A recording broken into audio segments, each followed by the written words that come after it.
If my mother was the only person who raised me, I would have been in jail by now. For the first time in my life, I finally had a grip. No one can ever take that away from you. For however big you get, however strong you get, however fast you get, that's all from your direct effort. So just having that near-death experience where I just got T-boned, got hurt and everything, I was like, damn, man, I gotta live better. People don't know who I am truly. It's like a symbol that represents, like, I don't know, achievement, dedication, discipline. Like, people just naturally even trust you.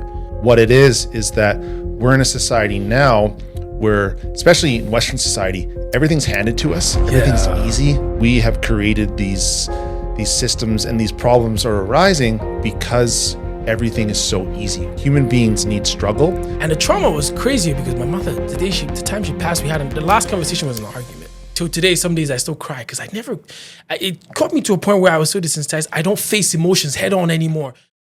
All right, Maurice, welcome, buddy. Yeah. I know you like Coke Zero just as much as I do, so I gotta get a sip in there. A little swig in there. I gotta say, man, you are fucking bigger in person. Holy shit, man! You look like Michael B. Jordan and Mike Tyson had a baby. I'm not sure if you're gonna riz me or knock me out. I think I'll riz you first before I knock you. That's right. You gotta butter me up. Yeah, sweet and sour. Just like that. You gotta loosen me up before you you knock me out. That's crazy. That's trailer park boy lingo right there.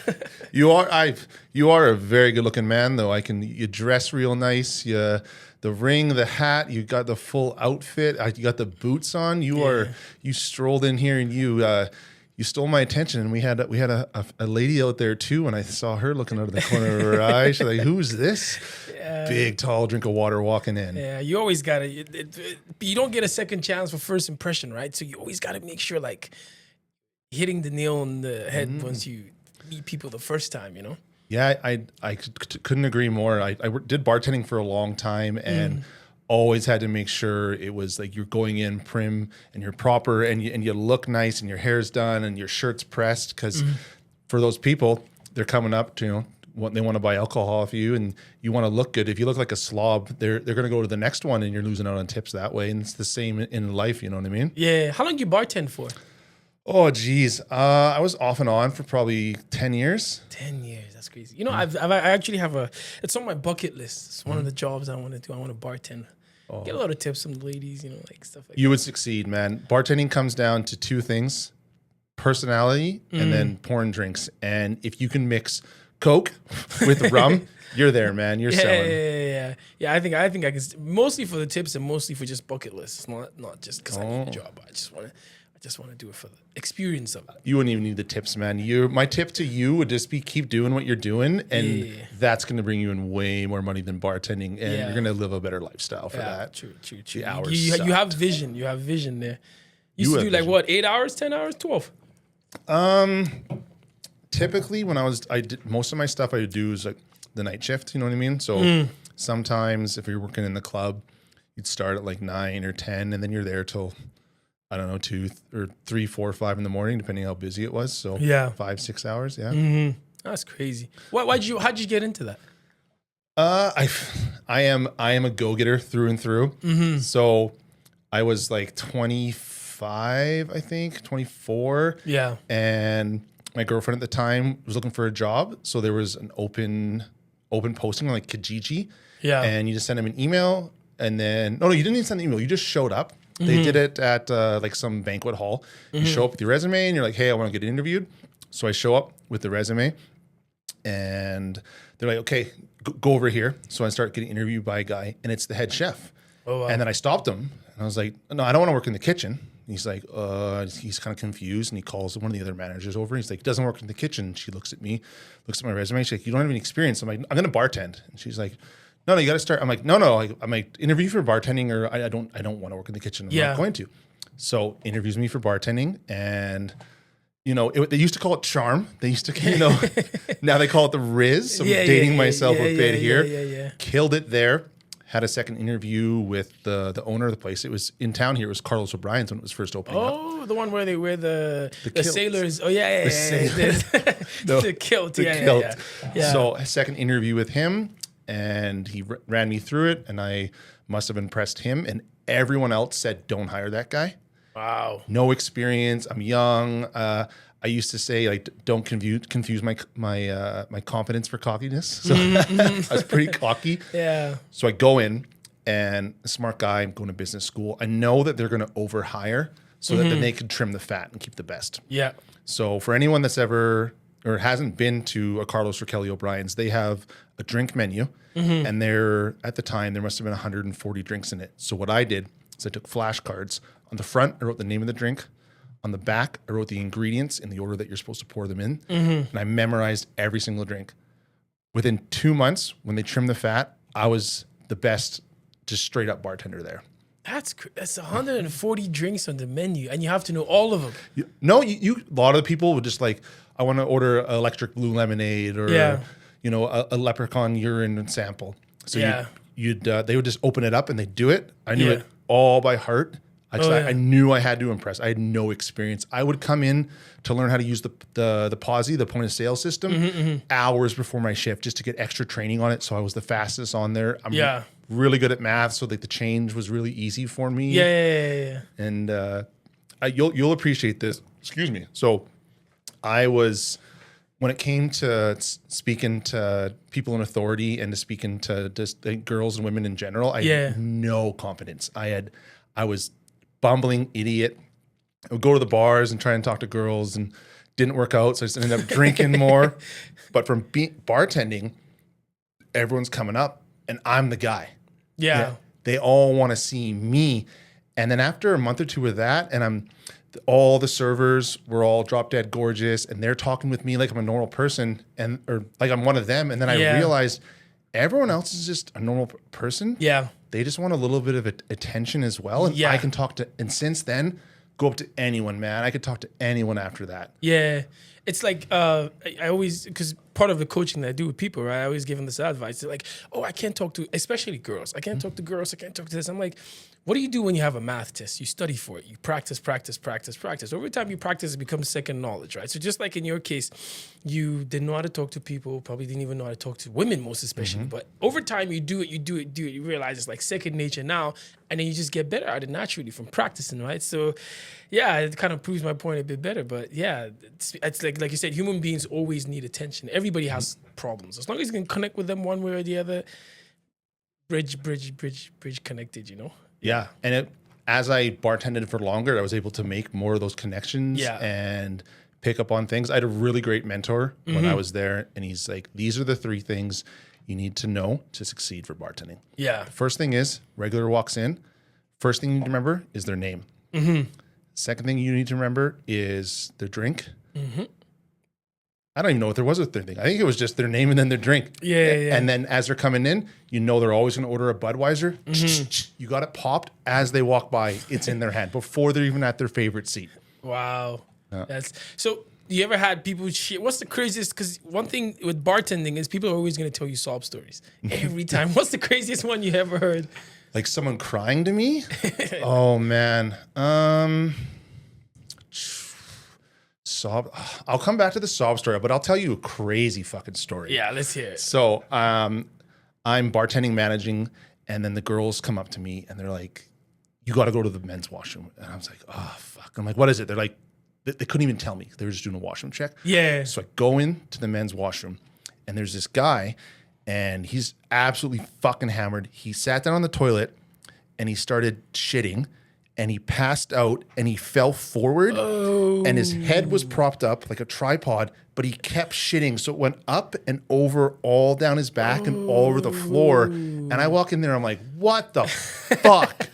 So I grab the mop and I start, nudging this guy, waking him up, and he's all out of it. And he's like, oh, I'm so sorry. I'm like, start cleaning this shit up. So I make this guy clean it all up to the best that he could. And he's just covered in shit. I'm like, give me your phone. Gives me his phone. I'm like, unlock it. He unlocks it. And I look back. I'm like, what's your girlfriend's name? And he's mumbles something. I just look back, see some texts, see some heart messages and stuff. Yeah. So I call this girl and I'm like, hey, there's this guy. He says you're his girlfriend. I'm like, I don't know what his name is. She's like, oh my God. I'm like, did this again? I'm like, you have to come down here and pick this guy up right now. So she starts driving down. I'm like, give me your wallet, dude. Gives me his wallet. There's a couple $100 in it. And I'm like, I'm keeping this. I have your ID. I have your credit cards. You can have it all back and your cash when you come back in and apologize for this, because I had to clean the rest of this fucking shit up. Guy leaves. Coward, man. Never saw him again. Did you really expect him to show up? That's like a walk of shame, dog. Like, oh my God. So it's when you guys have situations like that, you as a manager had to deal with it and clean up. I mean, I could have asked like one of the kitchen guys to do it, but I've always like led from the front. Yeah. So I'll never ask someone else to do something that you can't do. Yeah, that I wouldn't do myself. So I mean, the next time something like that happened, and if I'm like, hey, one of the kitchen guys, I'm like, we're super slammed out front, but we need someone to clean the washroom. There's puke everywhere. Yeah. They're not going to bitch and complain because they know when it was really bad. You did. Yeah. Who did the dirty work? I didn't. As crazy as it sounds that people get drunk and do a lot of crazy stuff, I didn't really think a lot of that happened in bartending where like you have to deal with people puking. But now that I think about it from a closer perspective, I'm like, wow, that's crazy. It was really different back when I was doing it. I haven't bartended for, I don't know, like 6 or 7 years now. So when I was like, younger in my 20s and I was doing it a lot, alcohol was much bigger because back then there wasn't all these people weren't doing Molly and all these other like crazy stimulant drugs. Yeah. I mean, they were doing cocaine, but cocaine sobers you up, so they drink more. Yeah. But now the kids go out, from what I've heard, and they pop one little bit of, I don't know if it's a pill or crystal or whatever drugs they're using, but they're high for like 10 hours and they just want to ecstasy and dance. They want to dance and drink water, and they don't want to drink alcohol. So the alcohol sales went down. I think the puking probably went down because of that too. Yeah, I've seen a lot. I've seen a lot of that too. Like you go to the club, you see some people just shamelessly dancing, but it just kind of shows you how people lead double lives, right? A lot of people are not even confident enough to go in public and actually dance. They need something to. And as much as those drugs are already doing that, people used to use alcohol as like as an oil up sometimes before in the past too, right? But social lubricant. Yeah. That's a little bit of Zen on the side too. Lip rocket right here. Yes, sir. The Zen Lord. That's crazy. You guys actually put me onto the Zen stuff. I like that. That wasn't me. I'm gonna put that out there first. The other guys got you on there. Yeah. Disclaimer. Wow, that's a important aspect of you. I didn't know you bartended for a while. Yeah. I've had many different careers over my short, medium time on this planet. So helped shape me to who I am today. Yeah. So definitely helped me do this. I love to talk, man.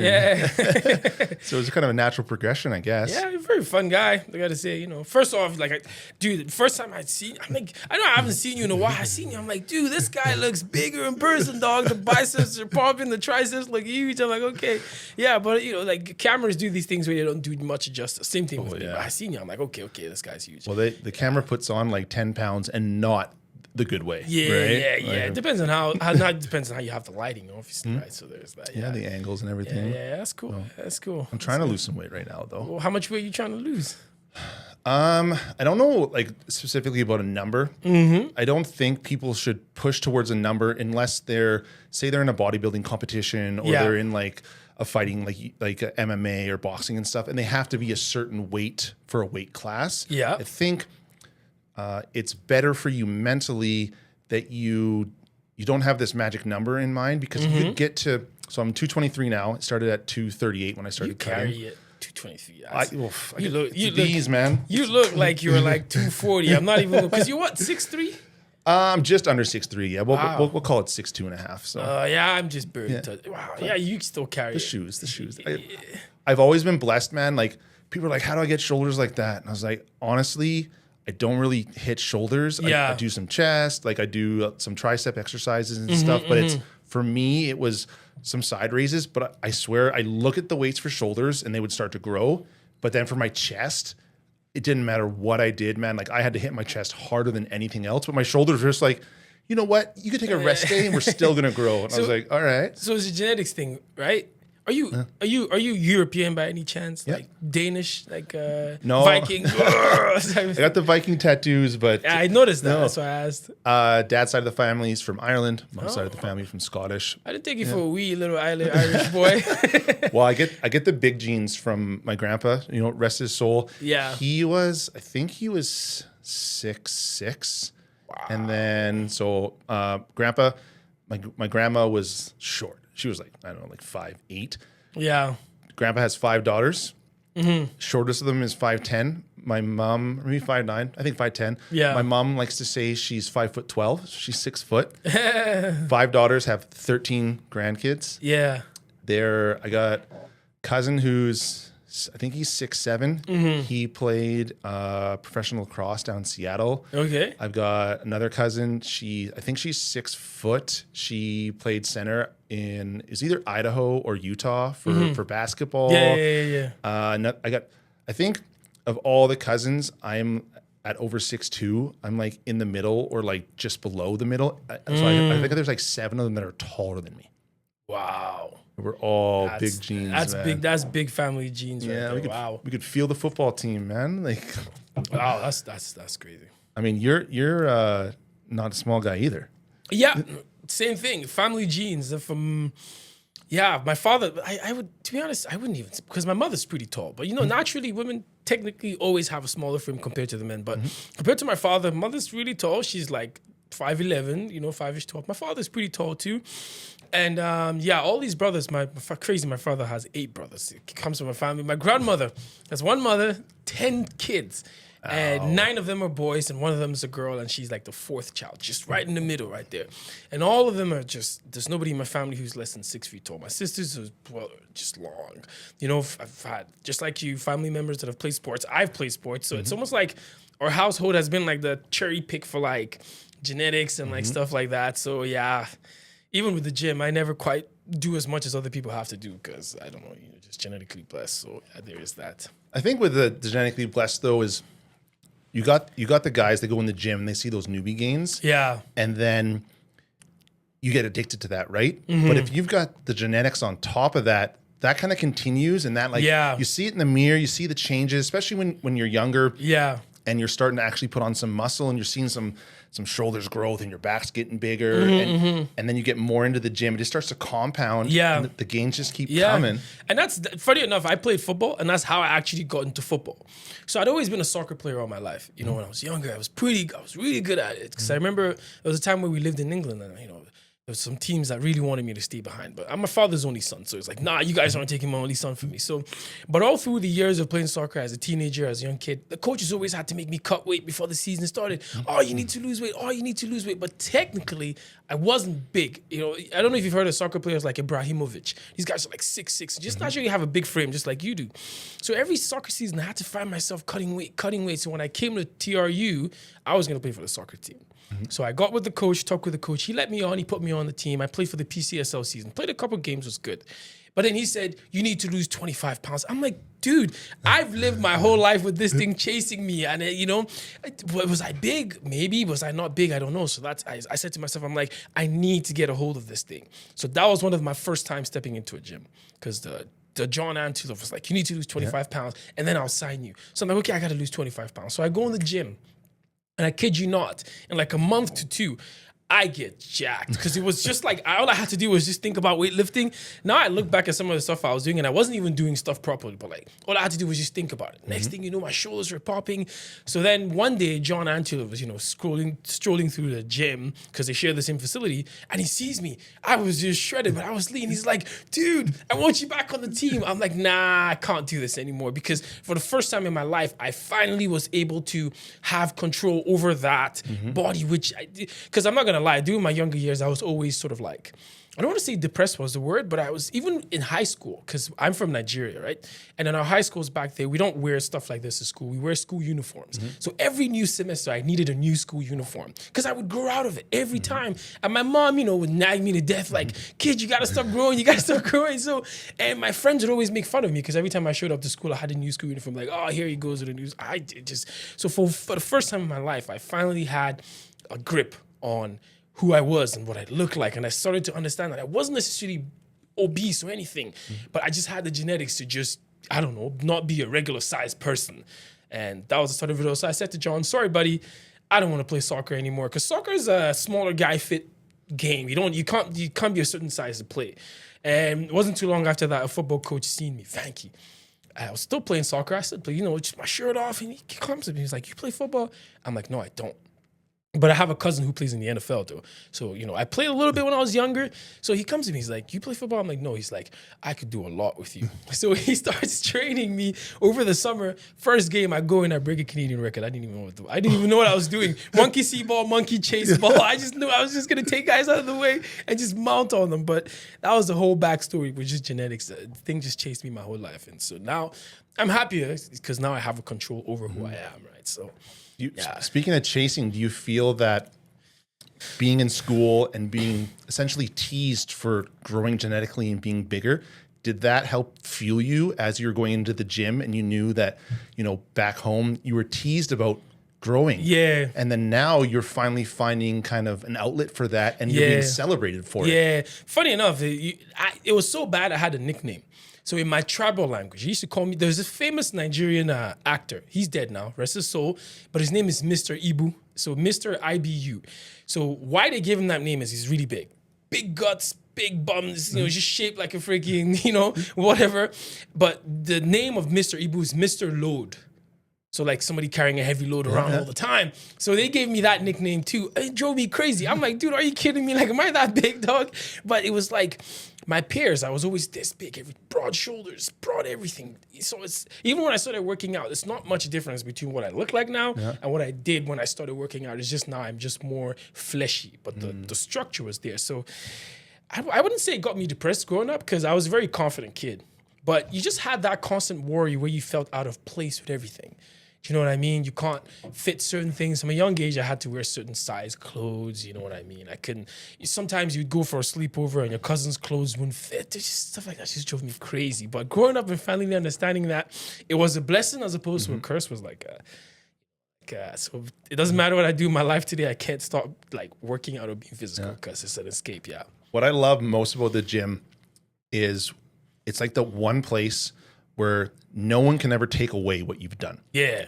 What you put into there, if you want to go hard and you want to fix your diet and you're going to wake up at 4 and you're going to do a double that day, no one can ever take that away from you. For however big you get, however strong you get, however fast you get, that's all from your direct effort. Yeah, it's worth, I always tell guys, it's worth more than a lot of things, right? Like I was speaking to one of the guys that I work with and he's got a bunch of fancy cars and whatnot, So I said to him, he was telling me, he was like, dude, ever since I got all these like fancy cars and whatnot, I've been selling more with the business that I do and whatnot. I told him, I said, funny enough, same thing with me. I walk in a room, got a nice shirt on with the bicep veins, and everybody's like, oh, okay, who's that? You know what I mean? You don't even have to say anything. It's like a symbol that represents like, I don't know, achievement, dedication, discipline. Like people just naturally even trust you. You go somewhere and there's something going down. Next thing you know, everybody's sort of like trying to come close to you because you be the guy who's going to be the big protector and whatnot. So I, to be honest, I prefer being that guy than, thanks to the gym, right? So yeah, people are going to naturally gravitate towards people that, it's a tribal thing, right? Like in a tribe and everyone on the planet at some point in their ancestors' history, we were all the tribe. So in the tribe, you'd have, there's a bear coming by, there's a cougar, or there's another tribe that wants to attack you. You'd have a circle. And on the outside of the circle, you're going to have all the big, strong men. Yeah. And then you're going to have the women on the inside. And then you're going to have the children. Yeah. So if they want to get off and, kill off the blood and get the children, they got to fucking go through that big guy first. And then they have to go through the women. Everyone's going to sacrifice themselves before they let those children go. But it's, I know it's like being that big guy, and it has its pitfalls. Right? I'd say the advantages outweigh the disadvantages. Except sometimes you get too big, you can't fit in clothes, right? So, or you're at the club and there's always that guy with the chip on his shoulder, and he sees that big guy. Oh yeah. That's actually why I started boxing at some point. But it was kind of funny because one time I was a public place, and I was just small. People always want to prove to other people, their friends, that they can beat the bigger guy, and then so there was this one guy. Little thing, shoulder rubs mine. He starts to ruckus. I'm like, dude, I don't want to do this because I don't fight. Mostly because it's not even because I'm scared of anything. I think I have a really pretty face. I don't want nobody touching my face, though. Because when I was younger, my teeth got chipped because I was fighting. I was like, nah, I don't want nobody to mess my face up. I got to keep it that way for the ladies. Anyways, so the guy starts something. I'm like, dude, I don't want to do this. But he was so ballsy. And I couldn't understand it because even his friends were like, dude, you got to pipe down. Well, the next day, I go to the heavy metal gym and I see that he's a boxing champion, BC local. So I was like, if I got into this shit with this guy, he would have rocked my world. So I was like, you know what? I got to learn how to box, at least be able to defend myself. Yeah, but there's always that smaller guy that's going to test you sometimes, right? So yeah, it's people will have a point to prove. Yeah. I always would get like poked at. And I was just Yeah. like, I'm fine. Like I'm just here to party. Like I'm not in that scene anymore. But I would like I don't want to fight. I think it's ghetto, like punching, throwing. I don't want nobody touching my face, dog. Like I don't want any scars. I think my face is perfect, so I'll keep it that way. Yeah, I'll keep it that way. Yeah, it's funny. So I had the opposite growing up. So you every year needed new clothes and stuff. Yep. I've been this height since I was 13 years old. Jesus. I grew 7 inches in 7 months. Did you ever feel stuck? Like you weren't growing anymore? Did I ever mess up with you?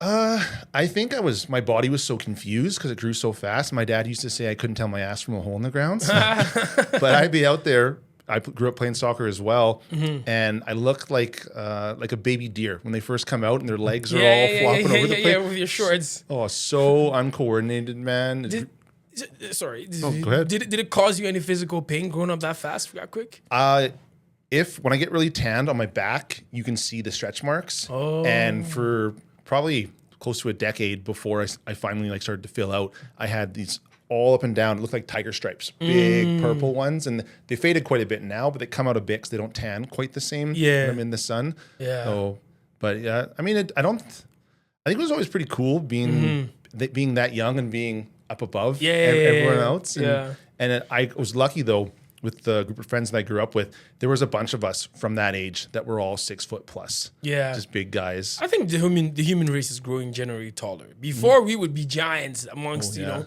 but now it's like there's people that are touching 7 feet. But personally, I think being too tall is kind of dumb sometimes. Like if you're 6'7", like no shit against anybody, but at some point it's pointless. You can't fit in shoes, you can't fit in clothes. It's like I think airplanes. Yeah, I think where we're at is kind of perfect. 6'2", 6'3", I'm happy with that. I don't need too much. I like my height. I don't like my shoe size though, man. What do you wear? 14s. Oh my god, you probably get your shoes on sale too because nobody buys them. Other way around, I get taxed on them. Really? So I go to buy I'm never gonna get a pair of shoes at the store. Oh yeah. So I want a pair of Jordans. It's all like StockX. So I get them on there, and you got a pair of 10s, and there's 1,000 pairs of them for sale. Yeah. So say those are like 300, but a pair of 14s, there's 3 pairs, so those are $600. Oh. So all my Jordans, man, I paid way too much. And I thought people would get them cheaper because then it wasn't in high demand. No, I think they're in higher demand because there's less of them made. I always noticed you got nice shoes on. Did that start as a younger person addiction or what? That's more recent. So I used to dress like not full suit, but I was button up, I was dress pants, I was dress shoes, boots, and then that was kind of the persona that I was trying to put out, that character. And I never really liked it, but it's who I thought I had to be. Yeah. And then I had this really nice pair of boots. I think they were $400 or $500. Yeah. And I didn't even have them for a year, and they started to fall apart. And I was so fucking mad. And I was like, fucking hate wearing these. These hurt my feet. I spent $500 on these. I could have bought 2 pair of Jordans, and that's what I wanted. And I was like, I'm not going to be that person anymore. So I got rid of the boots. I started buying Jordans and Air Force Ones, and that was who I always was. But I felt like I had to be pushed in this other direction to be someone else. That's something from childhood, parents. Somebody made you think that, or just validation? What was it? I think it was just the kind of the industry I was in and the position I was in leadership. I thought I had to put on this suit, and like that was who I was supposed to personify and look like. And that was never me. And then I went, and I'm like, I love the black tee. I love the fitted shirt. I love the scoop on the bottom. I love short shorts. And I love wearing Jordans and like Chuck Taylors and that kind of thing. And I was like, fuck it. I don't want to wear these boots. I want to wear sneakers. Yeah. And I'm not going to be that person. That's not who I am. And I realized that I was going down at least that path where I wasn't on the outside, wasn't who I was on the inside. And I think probably kind of fucked me up a little bit, like psychologically, without realizing it. But as soon as I made that switch, and I was finally comfortable in my own skin, because essentially your clothes are, just like another piece of you. Yep. So I switched it off, and I felt better from there, man. What's your most expensive pair of Jordans? Oh man. And before you answer that, which one is your favorite? Jordan 4s, Jordan 1s? Which ones? Oh, dude. Dunk lows. I'm a shoe guy. I'm always on shoe. I like shoes. I used to buy every drop. Yeah, I think it's hard to beat the classic Jordan 1 high top, the Chicago colorway. Like it's you can wear that with anything. It's classy, but it's also casual.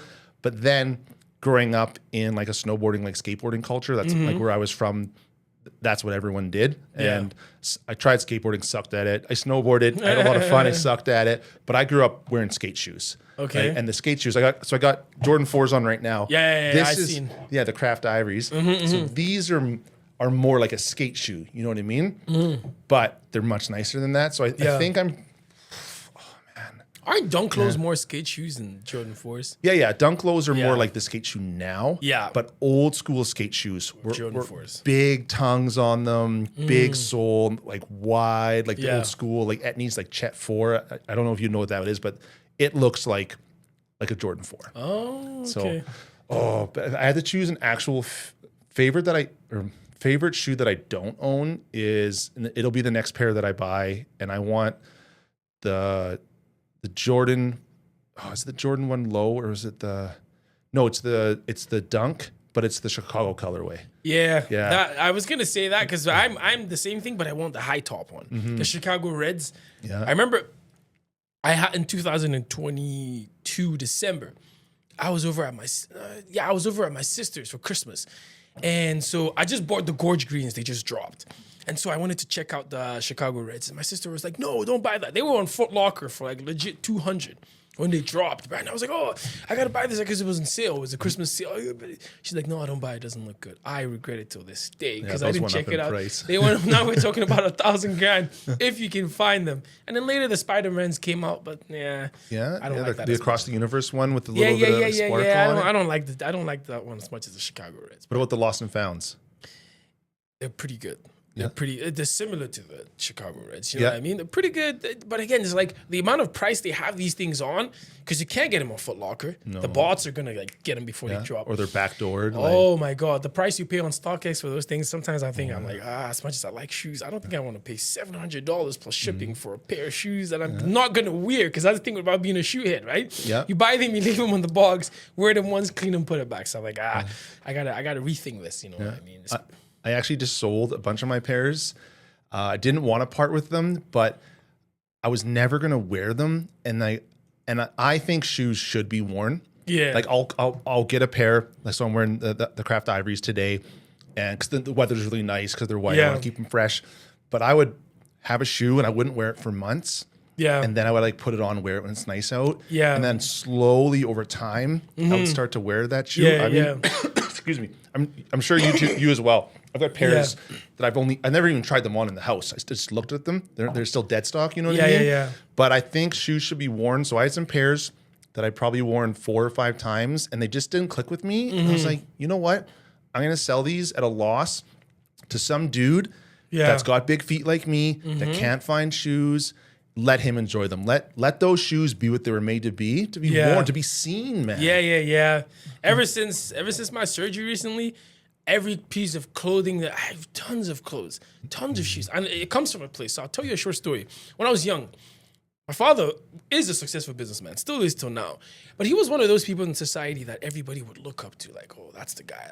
So he had to don a persona. And I'm from a society where men are, it's more of like a men lead type society as opposed to the westernized world, right? Like Nigeria and all that, third world countries. So I was the only son. And my father was grooming me to take over family business, take over this. So from a young age, man, I was just told what to wear, and I hated it. I absolutely just hated it. So I remember every time he would travel, he'd be like, what shoes do you want? I'd say Timberlands. Please buy me Timberlands. He'd travel, come back with some pair of dress shoes. And I'd be like, dude, Timberlands. He's like, no, it's too ghetto. You're going to look like Tupac and them. No, not good for you. It drove me crazy. So all through my childhood and teenage years, I never got to fully dress like who I wanted to be truly, because, you know, my father wanted me to look a certain way and just don a certain look. I just hated it. So when I finally left home First thing I did, give me 2 pairs of Timberlands. I had every single colorway, brown, green, red. I just wanted them all. And that's why even till today, I have a mix. Some days I'm dressing official, but some days I'm sagging my pants because I didn't do it much when I was younger. So now I got it. But so it's like, that's kind of like the genesis of me being a shoe head and like liking shoes because I just never had the chance to wear what I truly wanted when I was younger. So I actually looked at every single post that you've ever done on Instagram. I looked them all up. And early on, MOYC. Yes. You're doing fitness stuff, you're doing coaching, and I know you're still doing coaching. Yes. But all your videos were all training videos. And then there was this switch into like the food content, and I could really see it almost felt like before it was almost like a little bit forced. Yeah. And then you came into the food one and you got this big shit-eating grin on your face and you're having fun in front of the camera. What happened there to make that switch? Man, life. Like a big thing was life. Like some part of it happened after, but last year because first of all, I started the whole fitness thing, but like I said, sometimes you get this thing where you almost want to don a persona, like it's like this is what has to be. But last year in September, I forgot to charge my phone one day. And I'm like, because my phone's actually charging right now because I have a thing where I can't charge my phone. So I'm like, okay, I just charge it up in my car. And I, plugged it in.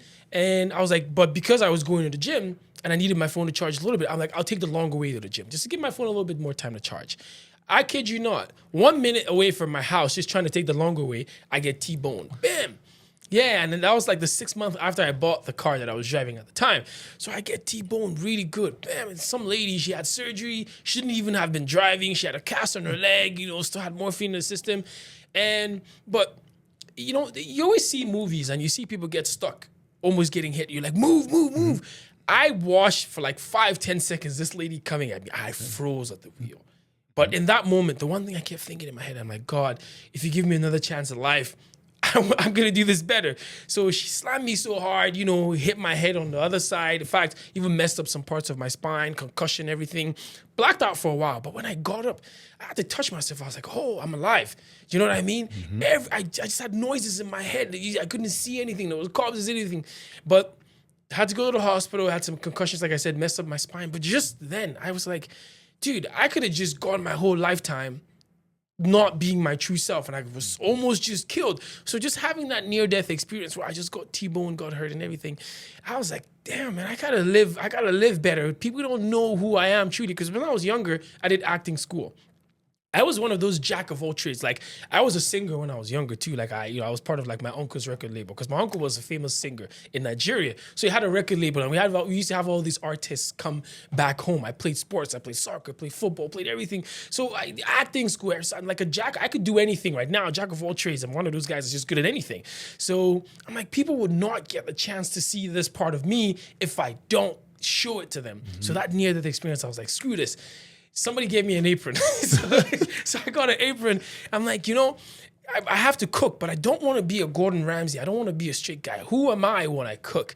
And I started, I even have some videos I haven't dropped where I'm singing and miming because I know how to sing. So, but that near-death experience was like, that was a marker for everything.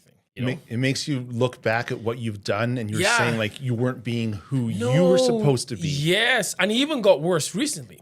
Because again, I was recovering from the surgery, everything was good. And then come March, one day I was with Tyler, who was just on your podcast. He and I with Joe, we just recording. And man, for the whole week, I wasn't feeling well. But then I'm sitting and then, I told Tyler, I'm like, dude, I don't know, my belly just kind of hurts. He's like, oh, you okay? I'm like, yeah. He's like, let's go grab some food. I'm like, nah, just go home. So I go home. I have ulcer. So I thought to myself, I'm like, it's got to be my ulcer. So I get something and I eat. 1 hour later after eating, I start puking. I puke some bile, I puke some blood. And it's like, and in that moment, I knew I wasn't well. Because, man, I've never puked in my life. Since I had a knowledge of myself as a human being, like, I don't puke. So when I started puking, I knew something was up. So then I go to the hospital. There was a misdiagnosis, blah, blah, blah. But then because of the misdiagnosis and time that it took, my appendix ruptured inside me.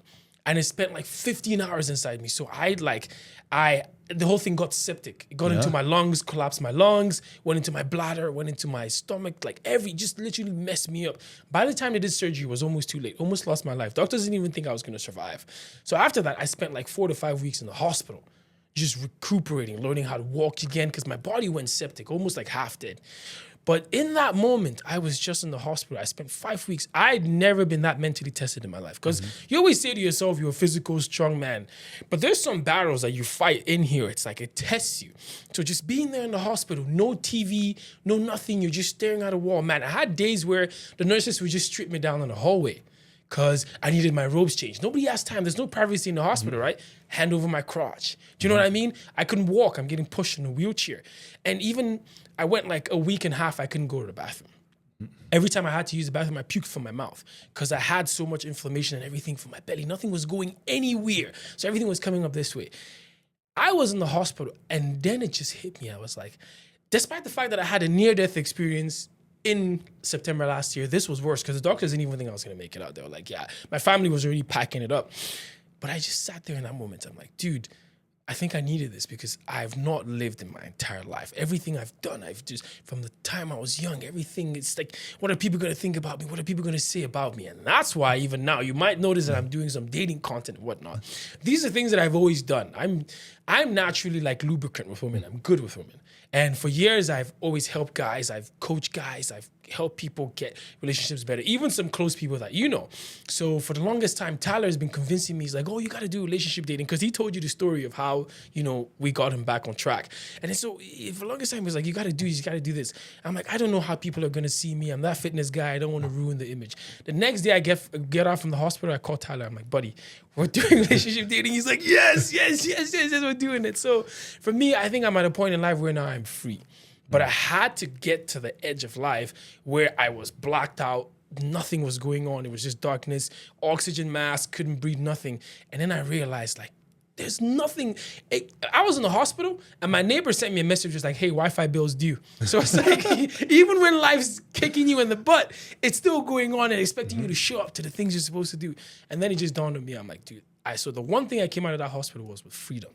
I fear nothing anymore. So now I'm like, everything that we're supposed to do, I'm doing it. If nobody likes it, it's okay. But, so now we're sort of like changing up the niche just to show every bit of my personality. Because I think I'm one of those people that if I went my whole life being boxed in, the whole world would miss out on me. So I need to show the world that there's a guy like me that's good at a lot of stuff. So that's what we're doing right now. What a story. What a turnaround. I read a quote. I'm not sure who'd said it, but it goes, I'm probably going to butcher it, but it's sometimes you experience life and other times life experiences you. And up until that moment, you were experiencing life. You weren't choosing your path. You weren't going down where you're supposed to. And then you had that moment. And now everything you do, life is experiencing you.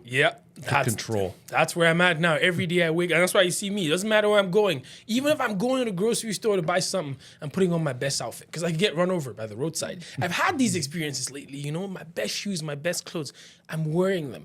I see a person, I give him a hug, I make sure that, we're good because we get so confused with life sometimes. It's like, oh, I got to pay my bills. Man, I was in the hospital, like I told you. I couldn't use the bathroom for a week and a half.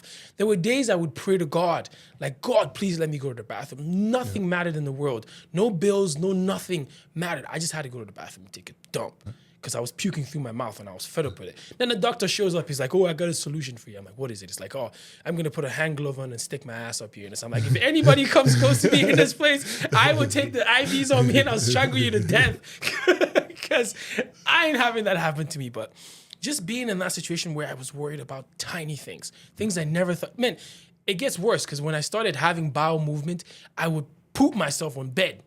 Because everything was discombobulated, right? All my organs were inflated. For stuff to go through your intestine, it's got to be small, right? But mine were this big. So when I would just crap on the bed. And the nurses would turn me over. Man, big guy like me, muscular. You see these little nurses trying to lift me on the wheelchair.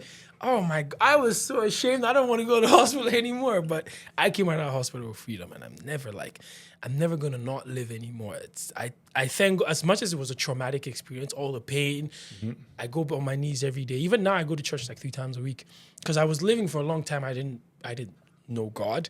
And now it's like, everything we chase is like, I don't know if you're much of a Christian, but even in the Bible, Jesus says it. He's like, if you chase the world, you don't look for me, it'd be pointless. If you love your life so much, you lose it. But the man who loves God will gain it. So I look back at my life, I was like, dude, I hadn't even gone to church for years. And there's a story to that, but I was like, everything just did a 360. And now it's like, the world's got to experience me, man. We got to see love me. it, man. Yeah. I can see how you were, like when you were younger, you said you were into acting and everything. I can see that coming out in your content now. I can feel that here. Yeah. I can relate to all of that. Growing up, I was in theater all the time. I was in musicals. I was an athlete as well. And I also went through a car accident in the hospital for a month. I seen that one. What happened there? Long story short, what happened was I was supposed to go to Vancouver Film School. I wrote this for writing. I wrote this beautiful submission, got accepted. I'm 18 years old. Last night on the town with the boys, we get shit-faced in a vehicle with a drunk driver. Don't want any pity from anyone. I knew what I was doing. Sure, I was inebriated, but it was my decision. I chose to do that. We got in a head-on collision on the highway with another drunk driver. So thankfully it wasn't, a family of four or something like that. Seatbelt ripped my muscle wall in half, crushed my intestines. Wow. So I had my third of my small intestine taken out. I was in the hospital for a month as well, 29 days. Oh my God. When you were there, did they put the tube up your nose to drain your stomach at all so you weren't throwing up? They had to put a tube in, but not up my nose. They had to take abscesses out of me. Okay. So Yeah, so I was the same way, like shit yourself, throwing up all the time. I couldn't eat for a month. I lost 50 pounds. Yeah. So I was fucked from that. And that was definitely a life-changing experience. But sometimes you need those hard moments. Yeah. You don't learn much from your successes. You learn from those low moments, those tough times, and how to come back from that. And I think for people like yourself and myself, because I could bet you $1 billion to nothing that we're going places in life. You, 5 years, a year from now, you'll be in a different place. I will be. But I've seen that it's synonymous with people that go places in life. You need to go back to that point where you see life for what it truly is. And then it's like a catapult effect where you just, ever since, like the amount of life that I've lived within the last 4 weeks when I came out of the hospital, I haven't lived this. Like every day I'm just happy. I can't explain it to you. The way I dress, the way I eat, the things I do, just like you, I lost a ton of weight in the hospital. But it's like, now it's like I've experienced it so much and I take the simple things. Now it's like, and it's funny because I came out of the hospital. I'll tell you a story. Two things. What's your first? Just move a tiny bit closer to the mic. Yeah. There you go. Yeah. Back to where you were. I'll tell you two important stories. So the one day where I was stripped in the hospital, and there was this Slavic dude. The Slavic dudes are just like, I take your robe off, real quick. You need it now. The guy just rips it off of me, and there's a construction worker window just on the side, and I just have my hand over my crutch. The nurses and patients just walking around, puts me in a wheelchair. And I never felt so depressed because I was like, dude, I couldn't walk anymore. I'm getting pushed in a wheelchair. Like, what's going on? And while I was leaving the ward, there was another guy being pushed in. And he just had his 2 legs amputated. And he smiled at me. Funny enough, he was one of the guys who was situated next to my bed. So eventually when I came back, I asked him, I said, dude, after a while, because people are conscious, right? So he noticed me looking at this. He noticed me looking at this. So then I had to pop the question, what happened? And after a while, I asked him, I'm like, dude, how did you smile at me in that moment? He's like, because in life, you always got to be grateful for where you are. Because yes, I lost my legs, but I still get to see my family. I was like, God, at least with me, I know I'm going to be fine pretty soon. But with him, it's like, he's never walking again. That was one experience. But now when I came out of the hospital, I was feeling great and just generous. I was jolly happy to be back into civilization again. I would just go to Walmart for like 1 hour, just not do anything, just sit around, use my phone. So I was giving people rides. So there was one day, there was this dude I seen at Walmart, younger kid, and he had a whole bag of stuff and whatnot. He was about to get a cab. I'm like, where you going?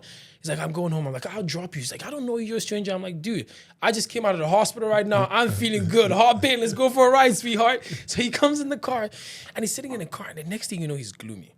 I'm like, what's the problem, bro? He's like, man, I wish I had a car like you. I wouldn't have to walk when I bought my groceries. My feet hurt from walking. I'm like, hold it. If your feet hurt from walking, then it's just a reminder that you have legs. Perspective matters, right? Because there's a guy in the hospital that I left behind as a bunkmate who's got his feet chopped off, but he's happy about life and he's going. And he would give anything to feel pain in his legs. At least it's a reminder that he's walking. but you're feeling, so it's like perspective matters. How you see things matters enough. So like I said, just coming out of the hospital, I don't know how long this high is gonna last, but I pray to God that it lasts for the rest of my life because I needed this. I as much as it was painful, I thank God every day that He put me through that hell because like I think I needed a wake up call. I needed to wake up. You're definitely woken up now. Oh yes, I'm alive. I see the light. Yeah. That was 2 months ago you got out? No, I was in there from March to like towards the end of April. It wasn't too long ago I got out. Like, yeah, not much. Yeah. Wow. A few days after I came out, Tyler drags me here. It's like, we got to do the ladies podcast. And he puts me on the mic and they were doing it. So I literally was here when I wasn't even healed. I was bleeding a little bit through the thing when I was doing the recording. I was like, it was whatever.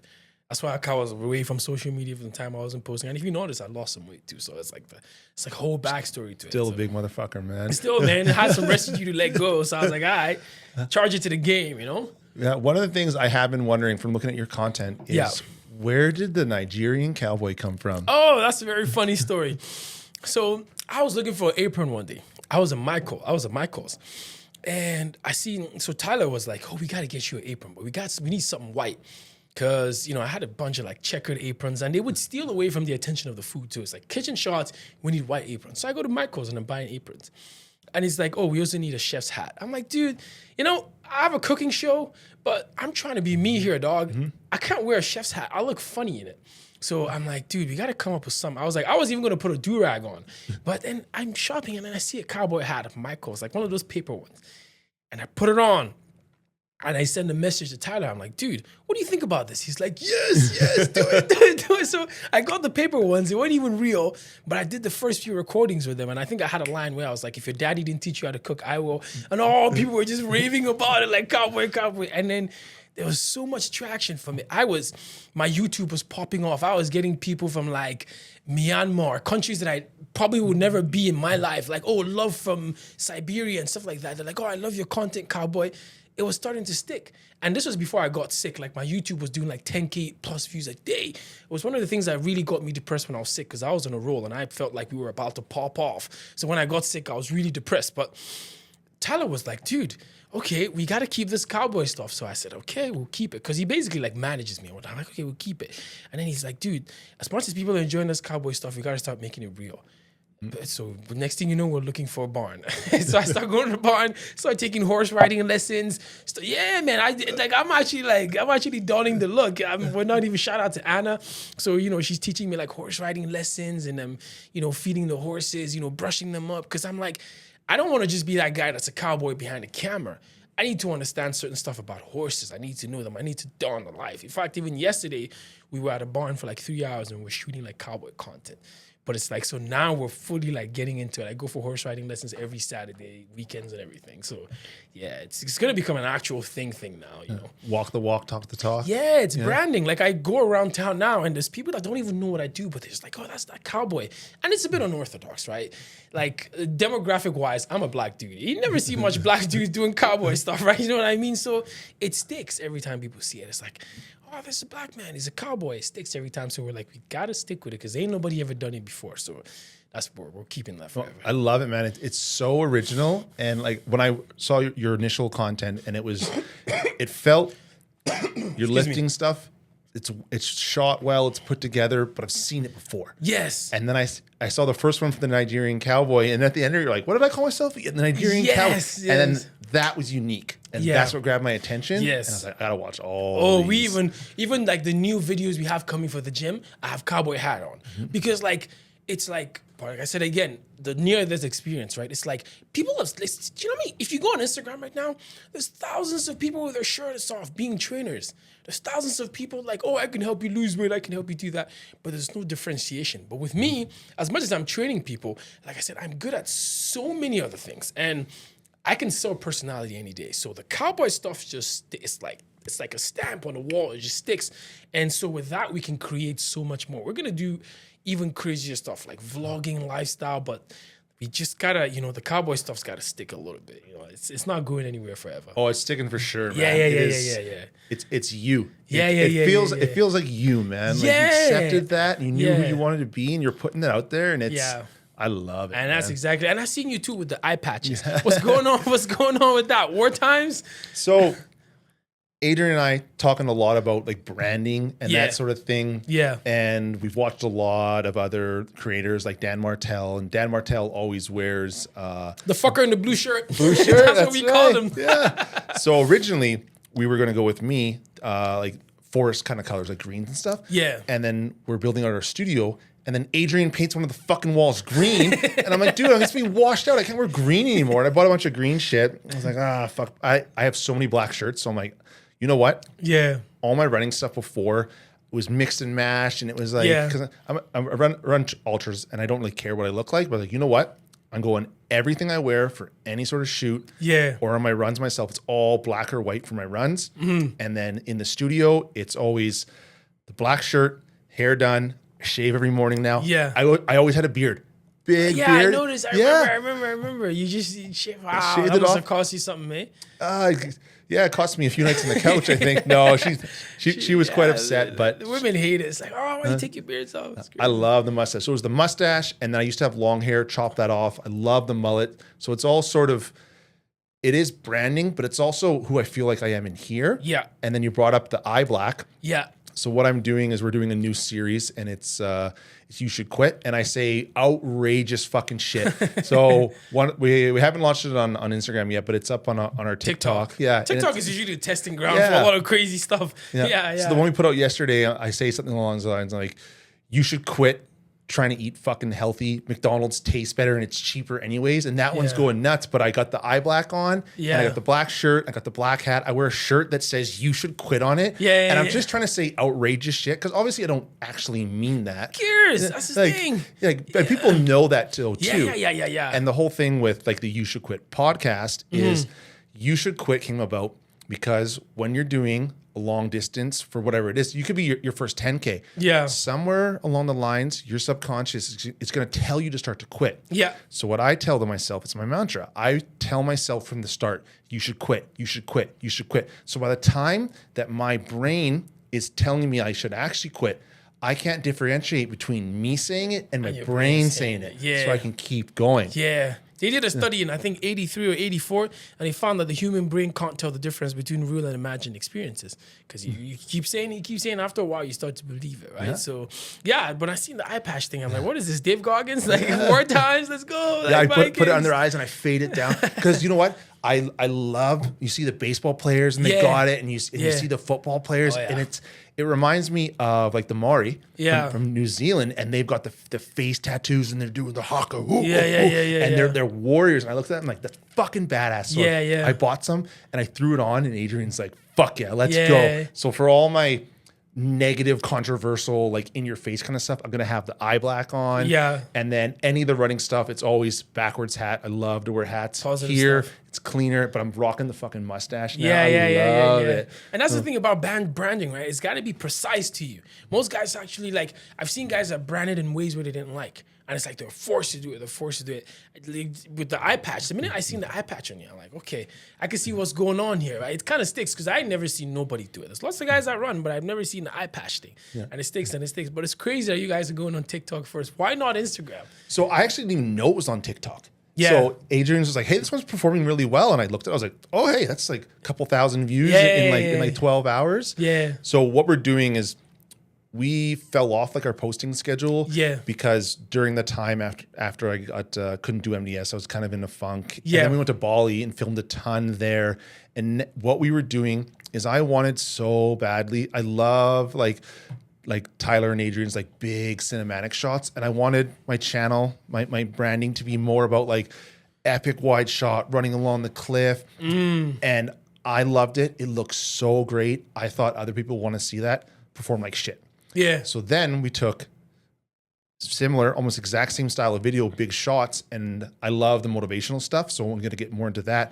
We just overlaid a bit of a motivational speak over top of it. And that one was fire. People loved that. Yeah. So we started leaning more into that. So we have a couple of series that we're going to be coming out with. So we filmed a ton of content. We filmed like 20 reels the other day, all about You Should Quit. And then what I'm going to do is we're going to have the same day we release the You Should Quit video in the morning, we're going to release another video where it's a talking head, me here in the studio. Positive. And I'm going to lean more into that McDonald's thing, but I'm going to put the positive spin on it instead. Yeah. So we're going to line those all up, and we're going to start dropping like 2 a day. And then, but I didn't even know he threw them up on TikTok, and he just threw them up just to see how they were doing. So those will start to come out probably in like the start of June. We're going to start drop 2 a day. Yeah, because even right now, I'm off from posting for a while because I need to buffer all the stuff I have. But I'm looking at 1st of June back on. I think 2 a days is best because you guys post on Facebook, right?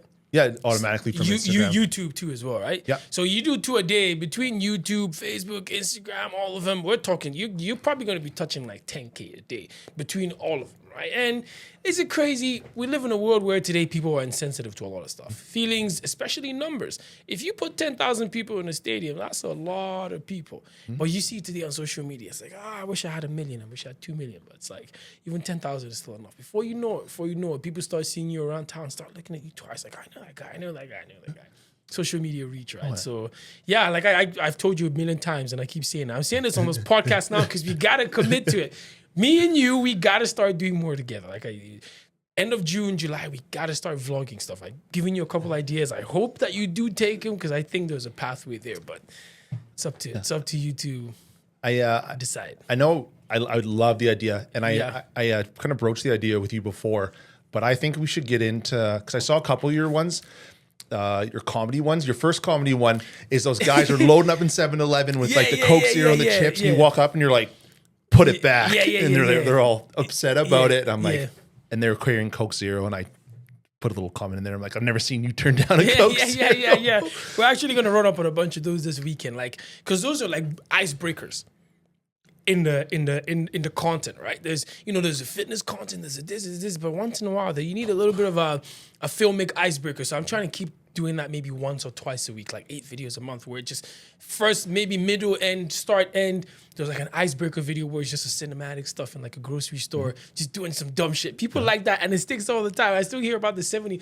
Now I go to 7-Eleven and the workers just know me because they've seen the video, right? So it's like, oh, that's a 7-Eleven guy. I'm like, oh, that's so funny. Hey man, you ever need an extra or another body? I will come down. I'll bring you on. I will sit in the aisle and I will eat M&Ms. And you can smack them into my hand. Yeah. We're trying to draft up a bunch of those, but yeah, definitely by all means, it's just quick laugh, right? Like I'm not gonna beat anybody up for doing stuff like that, but it's just it's an icebreaker, I like to call it. So yeah, easy to make, quick to make. Just got to call it great in a filmic way, right? So yeah.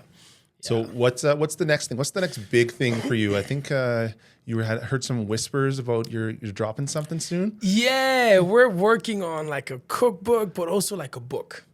Like a short mini ebook, nothing crazy. Like I'm not trying to do no Harry Potter type book, but it's because I'm writing it myself. No, we're not at the point yet where you can afford ghostwriters because they charge a lot. But a little thing on the side where it's especially on the dating content. Like I want to sell it, but Tyler's like, oh, we got to give it out for free. I'm like, dude, putting all this work into writing the book and you're just gonna give it for free? Like, well, because we got to give people so much value. So it's just a short handbook on like how guys can like better understand women from a internal point. Because a lot of guys think of wanting to understand women from them. But do we actually sit and think of our role in humanity as protectors, as men? When you understand that role, then you can turn around and easily grasp women. Like there's some guys that don't even understand the roles of dudes. You're just naturally a protector. Your life is not going to be the same with a woman. It doesn't matter how much everybody claims for equality today. As a man, there's just going to be more onus on you to do more. When the war cries come, the women and the kids are going to be let to go. Nobody's going to talk about equality. We're all going to stand up and protect, right? So it's just a handbook that is teaching men to first off understand their roles, who they are, and then maybe look at approaching women, like, making sure your shit is all good and packed up before you add a woman to the equation, because they cost a lot, money-wise, time-wise, emotion-wise, and if you're not in check as a guy, it's only so much you can give him, right? So, yeah. I think you expand on that even more. I think what you're really talking about is basically a guidebook for a man to look inside of himself and find the confidence for him to be able to not only speak to women, but Yes. also to be successful in life. Yes. So it's a mindset. Yes, it's like a mindset type book. You know what I mean? But most people thought it was like, oh, just a how to pick up girls type book. No, not really. Because most guys always have the wrong perspective, especially when trying to pick up women. It's like, oh, they always say like, oh, like one of the questions that I get from a lot of the guys that I coach is like, oh, dude, I don't have the confidence to go up to women. I'm like, no. It's not about having the confidence to go up to women. It's about having the confidence in yourself, because it stems like you can't give what you don't have. And so women are just an extra attachment that comes to your lack of confidence generally in life. You're never going to see a guy who's got a nice, it's not to say money does everything, we're never going to see a guy who's got a good job, maybe works hard, has worked his butt off, has a nice Ferrari, you know what I mean, has a couple of things to his name, have problems with going up to a woman. I'm not saying that's all there is to confidence, but there needs to be work that gets done in the background, knowing who you are, understanding your role as a man, and then those things about, oh, I don't have confidence talking to women are never really going to pop up because you know yourself.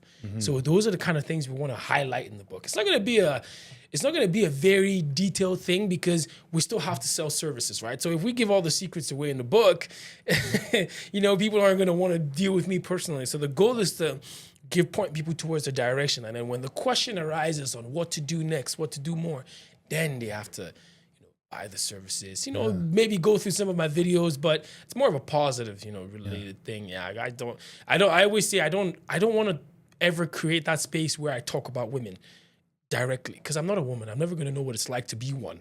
So I don't want to open a podcast and tell women what to do, but I can sit a man down and bash him down and say, okay, that's what you're doing and that's what you're wrong, because I know what it's like to be one. So yeah, that's the kind of positive vibe we're trying to create. Yeah, so it's more than just about speaking to women. As you said, it's about knowing who you are. Yes. And if you know who you are, you can go up to not just a woman, but you go up to a man. You could go into a business meeting. You could be, if you wanted to take that jump and be an entrepreneur, if you know who you are and you know what your values are and your morals and you're confident in yourself, you can then achieve anything. And that's because it's also, it's like I'm a big Christian, and I believe a lot in Jesus Christ, but I see Jesus Christ as more of he was stating real life facts, but people looked at it from too much of a religious view that they couldn't even understand it. And that's why today you still have a lot of people that are Christians or are believers in religious books in general, but they don't understand the basic messages because they're looking at it from too much of a religious standpoint. Like he would always say, like, the basic number one law is love. So, and he has to, you have to love your neighbor as yourself. The yourself is the most important part of everything that he's saying. It all starts from inside. If you don't know especially he said something about morals. There's some guys that don't even know they have a type to even begin with until they start dealing with women. It's like, oh, I don't like that, I don't like that. And now it's too late because now you're married or something. You know what I mean? So, but it's like, how do we, and I say this is as not to bash men, but in society, women are usually taught how to be women from when they're young. The mothers make sure they drill it into them. Oh, you got to put a nice dress on. When you sit, you have to cover your legs. You know what I mean? You have to learn how to make a dish, do this, do that. But unfortunately for us as men, I've noticed that over the years, our fathers, this is not to shit on people's dads, but our fathers don't really take the time to teach us the process of becoming men. And it's not because our fathers are at fault, but the process of becoming a man is more of a becoming as opposed to just something that's instilled in you. Like, women are born with value. All they have to do is just, live a good life, have good morals, dawn up. Somewhere eventually down the line, if she's good looking, some man's going to come. But the value you and I have as men has to be earned. We have to go out there and make money. We have to go out there and do something. And in the old days, our fathers would take us hunting. And when they took us hunting, we would watch them and see them hunt, see them skin the animals, learn confidence, learn fearlessness, understand that the women are allowed to stay home and we're allowed to bring these things back home. But now the world has changed. We don't do that anymore. Kids don't go out hunting with their fathers. Kids don't, you can go play sports, but it's like the process of becoming a man is more of a overtime thing. And because of how life has changed in technology and everything, we don't get that experience so much from our fathers. But I did, because I grew up in a third world country, so it was a bit more, so I find that with a lot of men, we don't know. There's lots of things that a lot of guys don't know. And when you track back, it's like they didn't learn it from their fathers because there was no teaching. And so some guys just grow up to never knowing these things. And so I'm looking at that, I'm like, okay, what are the things that I know to help men just go back from the scratch, understanding themselves? Because if you think about it this way, we used to go out as men to hunt bears. Now you see a bear, they're like, oh, lay down, make loud noises. The bears come after us now because they spent a whole lifetime of evolution running away from us. Do you know what I mean? But now we see them when we got to lay down. So tell me why the same breed of humans who used to go out and chase bears today would tell you that they have a fear of talking to a woman. Do you know what I'm saying? So so these are the things where we have to make men understand that it's more of an internal thing than as opposed to having a confidence issue with women. So yeah. Got to improve yourself from the inside out. Yes. Yeah. I hadn't thought of that way. I myself, my parents were together until they split up a while ago, but my dad was always away working. So the main child, I was basically raised by my mom. Yes. And my dad didn't hunt, and he'd come back, but he'd be out in the bush for 4 or 5 weeks at a time. Yes. And so being raised by my mom, I have like great morals when it comes to relationships and it comes to respect. Yes. And she's probably the biggest influence in my life. Yes. It's I think with her having to be the head of the household. Yeah. She took on that role and she really thrived with it. And I really respect for the life that I'm able to have now from what she was able to teach me. Yes. And like you said, she's a good one, right? Because it's so morals, right? They pass it down. But I like for me, in my case, I keep it honest with you. If my mother was the only person who raised me, I would have been in jail by now. I always say this to my friends all the time because of my upbringing. I was the only son. So from a young age, man, I go out with him. I get the nudge on the shoulder, stand up straight, chest up forward, chin up to God. He always says chin up to God every time. So those little things, every time I dressed up next to him. And okay, this is how you got to put your pants up. This is how you get it. I remember when I was 7 years old, he's got a lot of real estate. So one time he took me to one of his houses he was constructing. He's like, oh, right here, there's a pipe that runs down around here. If I die tomorrow, always know that the pipe is here because your name's on next of kin. I'm like, dude, I'm like 7 years old. I don't want to start thinking about you dying. But from a young age, he held me very close and he prepared me for it. So it's like, even when I deal with my peers now, there's a different perspective I have as being a man that they don't have. And I see that as a lacking where the father wasn't there. And like I said, if my mother was the only person who raised me, I would have ended up in jail. It's not because there's anything wrong with her, but 9 times out of 10, women are nurturers. They love to death. Like, they would put their life on the line for their kids, even sometimes before the fathers do. So when I was younger, I'm ashamed to say this on camera, but I was hitting my mom. Like, she just loved me to a fault because I was the only son too. And it sounds crazy, but in the third world country, when the woman doesn't have a male child in marriages, she gets booted out a lot of the times. Like, it's a very dark reality over there. So it's kind of funny because when I was born, my mother had like a couple miscarriages before she had me. So when she first had me, when there was already pressure from my father's mother saying like, dude, you got to get one that can give you a boy. You got to get one that can give you a boy. So my mother was terrified when she was pregnant with me and then they gave birth to me. It was kind of funny. She was so happy that they finally gave birth to me. But you can see I have small eyes. So when I was born, they thought I was blind. So after giving birth to me, my mother was like, oh shit, I gave birth to a disabled. They thought I couldn't see. And then eventually one day when I was 1 year old, I started running. She's like, oh, he can see, he can see, he can see. But she just loved me to a fault that much because it was like I was the only son and like a precious eggs and whatnot. So I remember there was this one day, she wanted me to take a shower real bad. I didn't want to take a shower. I was like a lizard. I just hated water growing up. So after like 2 days, I didn't take a shower. She grabbed a bucket of water and she just dumped it on me. I was so livid. I grabbed the same bucket of water, filled it up, dumped it on her, and like I hit her with it. And my father found out. Holy shit! He bit the I still got scars from that shit to this day. And he said, listen, it don't matter whatever you do in life, you never touch a woman. Do you know what I mean? It's like even when she's hitting you first, walk away because even you don't have nothing to prove. So I needed that experience of him, like. Man, he dug and he made it a thing for like a year to just drill it in my head, dude. Because another time, not too long from that, I was having anger issues, man. I had 3 sisters. I'm the only boy. And one time, my younger sister, she pissed me off. I took a torch and like hit her eye so bad. She hit me first. But I took the torch and I hit her so bad by the side of her eyes, man. She almost lost like fucking big. And my father was like, dude, you don't do it. He beat the shit out of me too first before he gave me. And then he's like, dude, you got to understand, even when they hit you first, when you retaliate, the force with which you do is sometimes compound 10 times what they did with. So it's like, if you can, just walk away. So I tell you, Phil, there was a period for like 2 years where you had to instill that shit in me. Like, you don't talk, man, even if they're, just walk away. So I keep saying it to this day. If I was hitting my mom at like 10, 12, if my father wasn't there to set me straight, I probably would have been out there somewhere, beating some, you know what I mean? So like, but again, I look back at that and I'm like, how many guys actually have their fathers in their life to instill that, knowledge in them? And so that's kind of like the whole genesis. Because funny enough, a lot of times when I coach guys on women, most of the problems they have are stuff that stems from them. Like, the women don't even got nothing to do with it. It's like, understand, like, for example, one of the biggest problems, especially when guys deal with women, that I still have to hammer on today, I keep telling them, you got to understand your role as a man. Women and man are different.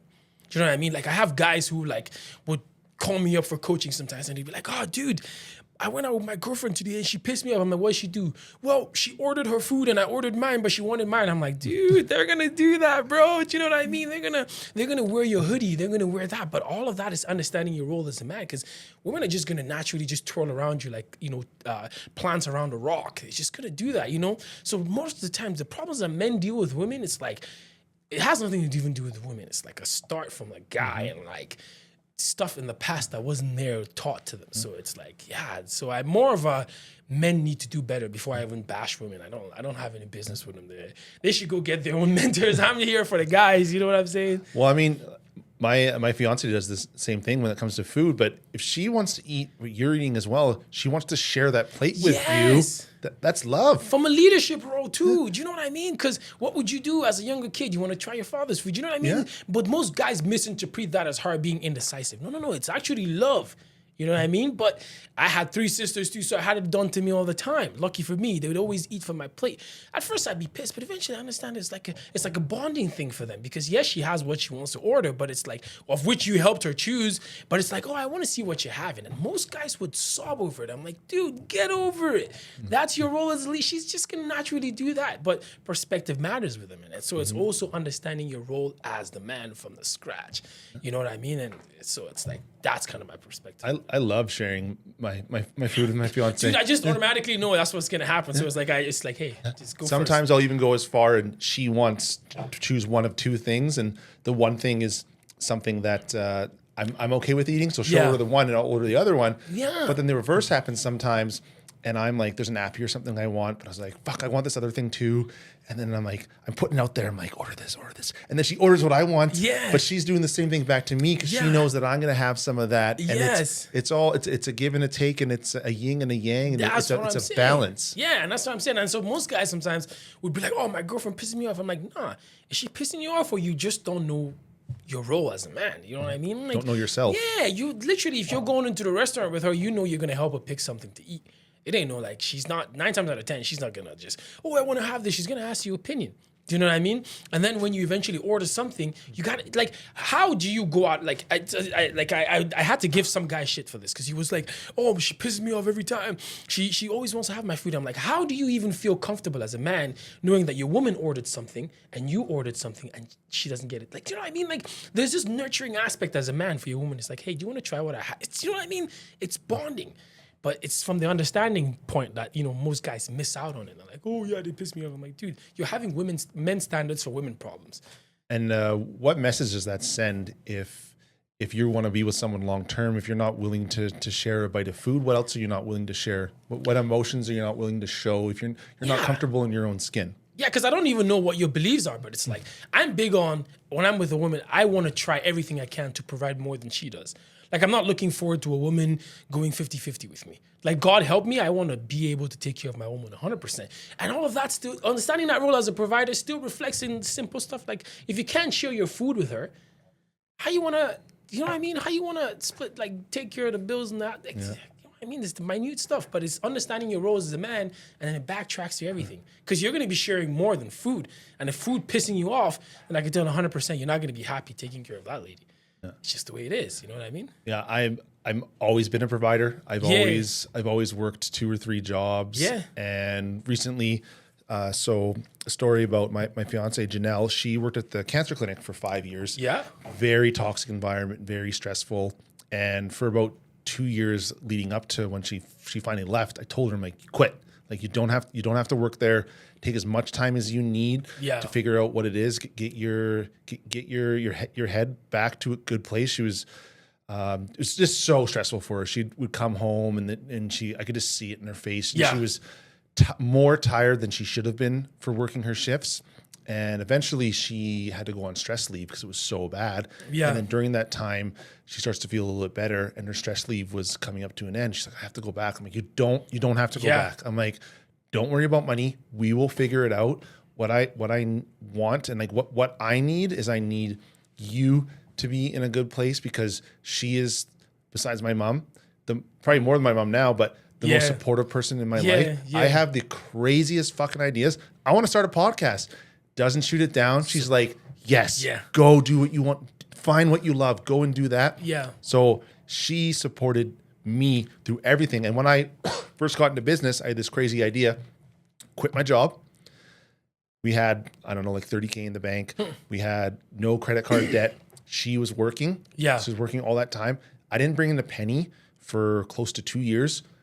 Savings went down, debt went up. But who was bringing in a paycheck and paying the bills and supporting us that entire time? She was doing that. Yeah. So now when I'm in a position where I am making, I'm making enough money for us to get by, and she needs that support. It took her a little bit to come around to the idea, like, it's okay. Yeah. She wants to contribute financially. Like, take that time that you need, find what your love is. I have found what mine is, but I was only able to find that because of how supportive you are. Yeah. And it's now my turn to give that back to you.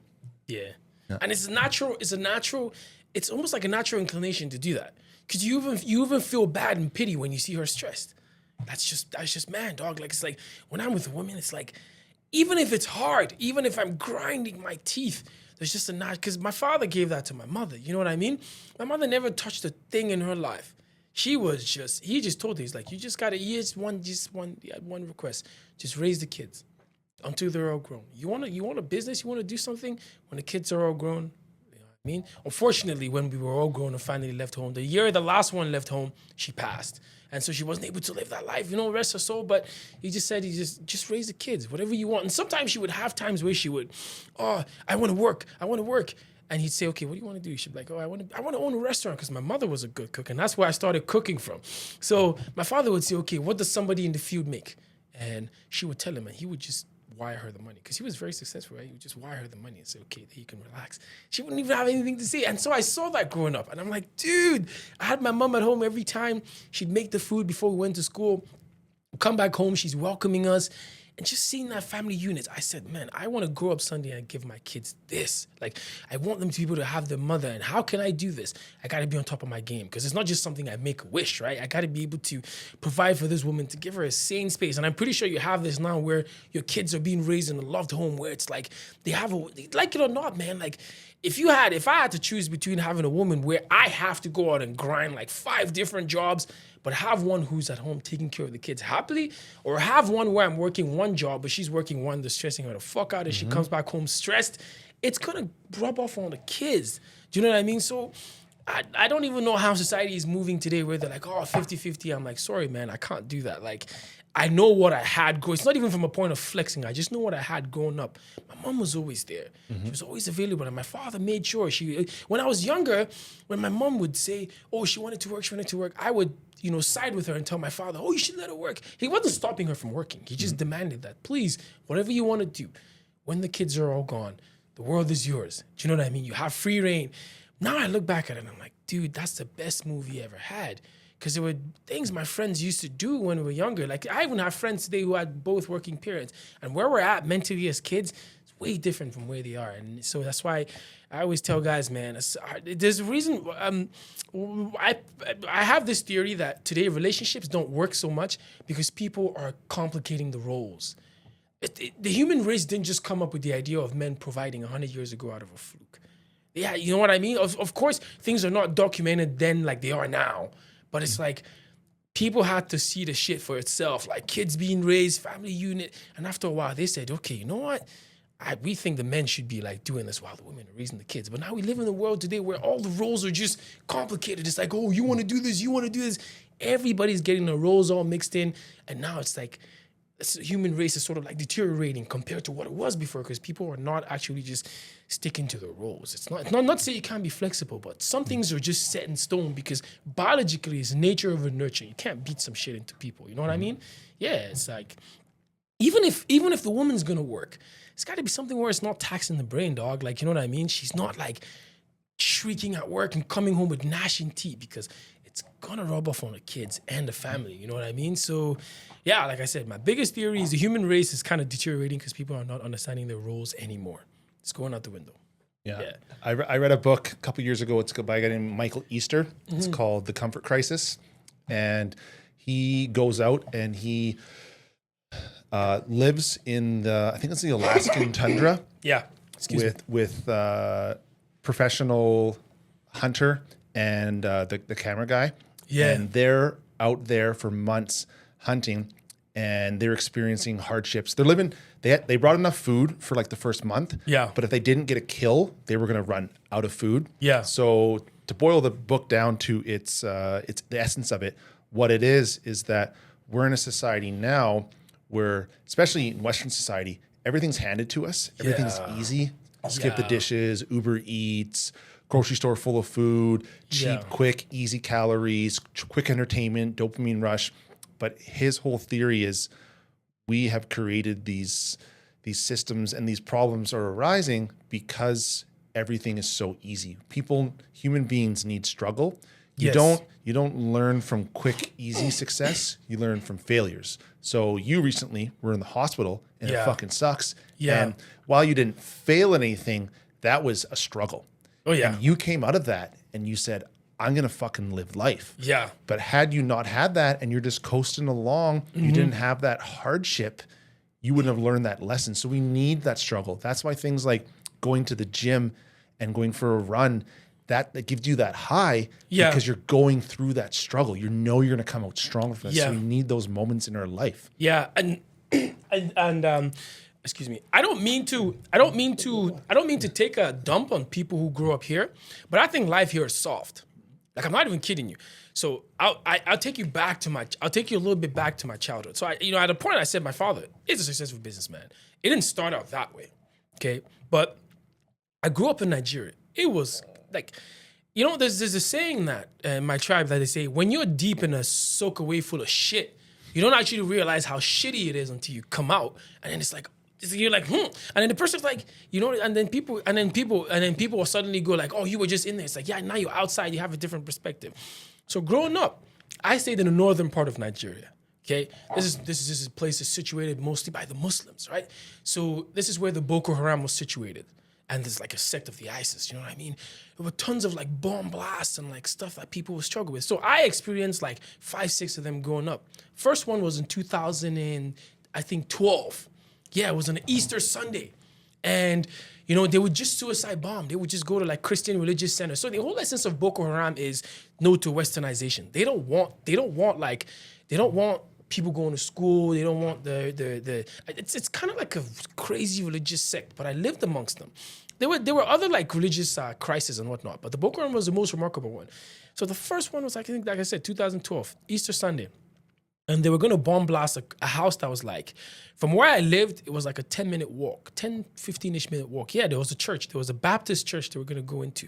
And at the time, they'd already been bombing in other cities. So all the religious centers and churches had like metal detectors and like bomb detectors. So when the guys were approaching the church, the metal detectors picked up on it. And then the cops went after them. The anti-bomb squad went after them. And they were running around, and they drove closer to where I lived. That's why I told you it was like 10 to 15 minutes. By that time, the timer was off. Boom. First off, I got to tell you, they don't do justice to bombs in movies. In real life, and these are like toy bombs, not the nuclear ones they blow up in movies. It's almost like somebody just takes the ground and just does this. I never forget the sound of it. But the most gory thing was going to the scene of it. So everybody was curious because I was the first one in our city. So we went to the scene of it. And I remember I was with my father. And there's just people just laying dead, body parts, like like human beings just squished to nothing. There's this one lady, her feet was like cut off and her nerves were like still moving and she was just looking for her daughter. I was so terrified, but my father already started business and his business was already booming in the city. So we couldn't move no more because he was already too deep in there.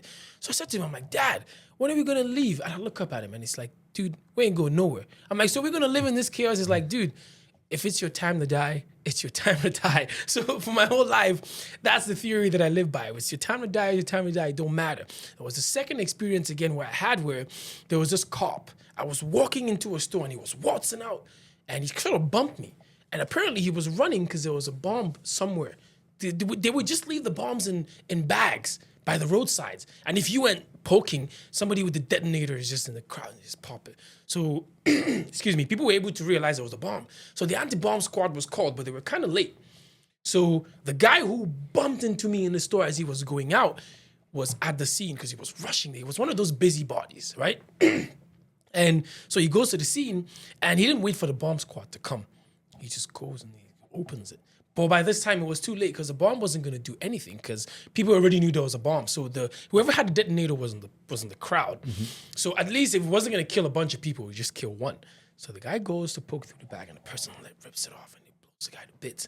I didn't realize until like weeks later where there were videos of the event circulating. And I was like, dude, I bumped into this guy walking into the store. But I lived in these realities growing up. So when I came to Canada, when I see the youth here, just like have issues with, like, I'm like, dude, are you fucking kidding me? Like, you have no problems. You don't know, these aren't problems. Do you know what I mean? In our younger years, like, I don't mean to dunk on my country, but I come from a place where water supply is scarce. You don't get water, like, you pay the water bill, but you don't get water delivered to you. You gotta go fetch water every day. The wealthy people have boreholes, which I think is a mad concept because, like I said, you still pay the water bills, right? But you don't get no water. Even the water you get through the taps are not sanitized enough for you to even drink. So you need to set up a borehole with like a filtration system. So growing up, we used to, every morning before school used to start at 7, 5 a.m. we're up. Buckets, I got this thing where I could keep an object. If I took this, I could literally just keep this in my head. Like if I put this somewhere here, I could literally just keep it in my head and it won't fall off. Because I was used to taking buckets of water in my head. Because you didn't want to make too many trips. So you would take one bucket up here and one in your hand and you would just walk. And if you drop the bucket and the thing broke, your mother would kill you because now she got to buy a new bucket. So we used to do this every day. There's times where sometimes I go shopping at like Walmart and I take a pack of Coke Zero and I put it on my head and people are like, whoa. I'm like, that's where I learned it from because I had to get up every day 5 before school. Buckets of water here. I didn't want to make too many trips, but you'd make like 2-3 trips, right? The water you use to drink your tea in the morning, you got to go get it. When you're back from school, you got to wash your school uniform, you got to go fetch it. Do you know what I mean? You want to have a shower at night, you got to do that. Sometimes you'd have a drum, we'd fill it up, but stuff would still have to get done around the house. So when I first came to Canada, man, I had like Canadian friends and they would just like complain about everything and anything. Oh, and you know, I'm being oppressed and being this. I'm like, dude, I want to ask you one question. I'm like, imagine if every morning you had to get up. That coffee that you take for granted every day, you had to get up and walk like 5 kilometers or something just to go get water, to come back home to make a cup of coffee. I swear to God, you wouldn't have as much problems as you thought you do. But it's like you said, life has become so easy now. It's like I find that people start looking for struggles. Just to find something to identify by. And the thing with struggles is when you look for them, you often find the shitty ones because it's just something that validates how you feel. But there's some real life struggles you have sometimes you don't like. Even electricity, stuff like this, like I'm not dunking on my country, but these are known facts. Like you don't get electricity there. You don't. You get it once in a while. When the light comes, you charge up your phone. If there's no light, there's no phones. You have phone. Even till now, people go days, blackouts, no technology, no nothing because you can't charge your phones. You want to charge your phone, you got to have a generator. Right? You get a generator, but now there's all these fumes and stuff like that coming out. So there's pollution, there's noise pollution, there's everything. It's a crazy world down there. And I always tell people, I'm like, dude, if you want to know what life is, if you're in Canada, if you're in Western world, you don't know what life, go down to the creeks and then see what it is. That's just even another, like, because there's a bunch of crime too on the street. There's people on the streets who are just going to walk up to you and ask for your phones, ask for your watch, take your car, dog, take your money. Rob you at night. I never forget, I had experienced an armed robbery happen one time. There was a guy who was living in our compound and he was a young dude. He was really successful and he was starting to do pretty well. So he was going to go to China to import a bunch of containers into the country, like shipments and whatnot. He was going to leave the next day, but I think he was too mouthy about it. He told a couple of his friends. Well, he got robbed the night before he was going to leave. It was the first time I seen an armed robbery scene, dog, in real time. We had to shut off all the lights. Everybody was quiet. The robbers knew who they came for, so they didn't shoot or kill anybody that didn't need to. But man, there's just some realities that you experience in those parts of the world. When you come here and people complain about stuff, I'm like, dude, imagine not having electricity for half the day, dog. Water supply, your taps ain't working. You want to drink water, you got to walk like at least 2 kilometers to go get it. Then you can come back and tell me about struggle and maybe I'll listen. And that's why you have a lot of immigrants come here and it's hustle, hustle, hustle, because this is a blessing. Being able to have electricity alone and have my laptop charged 24/7, man, I'm working more than 8 hours a day. And that's why you see them doing all the shitty jobs, cleaning the stores and whatnot. Because, dude, where we're from, that's a luxury. You know what I mean? So, yeah, people here don't know nothing about life. I ain't dunking on nobody, but it's even, like, Tyler's my really good friend, but I told him one time, like, dude, you're kind of spoiled, bro. You know what I mean? I told him, hey, you're kind of spoiled. Maybe one day I'll take you back home to where I'm from so you kind of see what it's like. Man, sometimes when I get tired of, like, hustling, I remember the people back home. I'm like, fuck, I gotta go harder, dog, because I gotta get people out of there. It is, and there is money. In those parts of the world, there is money, but it's just a select few groups of people that are just, it's all ours. And, they rule, they bring their kids in, so the money doesn't even go anywhere. And in order for them to continue, they have to keep the citizens poor. Because if the citizens start getting money, making informed decisions for themselves, guess what's going to happen? Now they don't want the bad leaders anymore. So in order for that to continue, they keep the people poor. They say if you keep them poor, when you feed them in time of elections, they vote for you. So it's all a strat. It's all crazy, but I second what you're saying. People here don't know nothing. Like, even man, you go to university, you don't even get jobs. Unemployment rate is almost like at 60, 70%. 10 people go to university, 7, 8 out of them don't get jobs. And even the ones that do, it's through lobbying. Somebody inside the organizations to get jobs. So you have a ton of all the youths jobless, nothing to do. And that's why people have resorted to crimes. Like right now, Nigeria is known for being the poverty capital of the world. But another thing we're being known for is we're known as scammers, right? The Nigerian prince, this. But what people don't understand is there's a darker world that exists behind all of that. The people there, and I'm not saying that should be done. I'm not encouraging that. But dude, people are pushed to the wall to a point where it's like if they don't commit crime, they don't make no money. Like there's like, even right now, if I was gonna go home, I would be terrified because the city where I used to live in, there's a bunch of like kidnapping. I'll tell you a short, man, it's like, oh God, there's like a bunch of kidnapping and organ trafficking and stuff that happens. The law doesn't work. You see how you can go to the police here and report a crime? They don't do that shit. The police would rip you off. You know what I mean? It's like when people complain about the system here, I say, I'll take Trudeau any day. I know it's bad, but I'll take him too. I'll take him any day, dog. We have animals back there, and it's a different world, People don't know struggles. People don't know anything here. It's just, what's the average Canadian struggle? Groceries are expensive? Sure. Skip the dishes late. So I know that who we become is shaped by the experiences that we have. Yeah. What would you say from growing up in the fashion that you said and the bombings that you've seen and robberies and stuff? What's your biggest takeaway from that in how it shaped you to become the man you are today? Man, I have a certain ruthlessness to myself. And like I said, that time when I was like 10, 11 was a big turnaround, dog.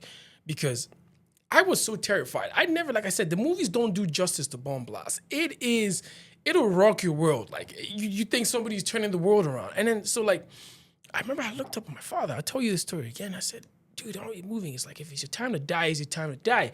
So I sort of got this hedonistic mindset just going up where it's like, I would take risks that people wouldn't do because, dude, every day, there were days where I used to shiver leaving the house for the first few months because there was just bomb blasts just going off. And mind you, there were still religious crises going on, which still go on till today. Like the year I was born, there was a Sharia crisis. Like there was one in that year. And then there's still more where, and it's all like do you know what a state of emergency is? Yeah.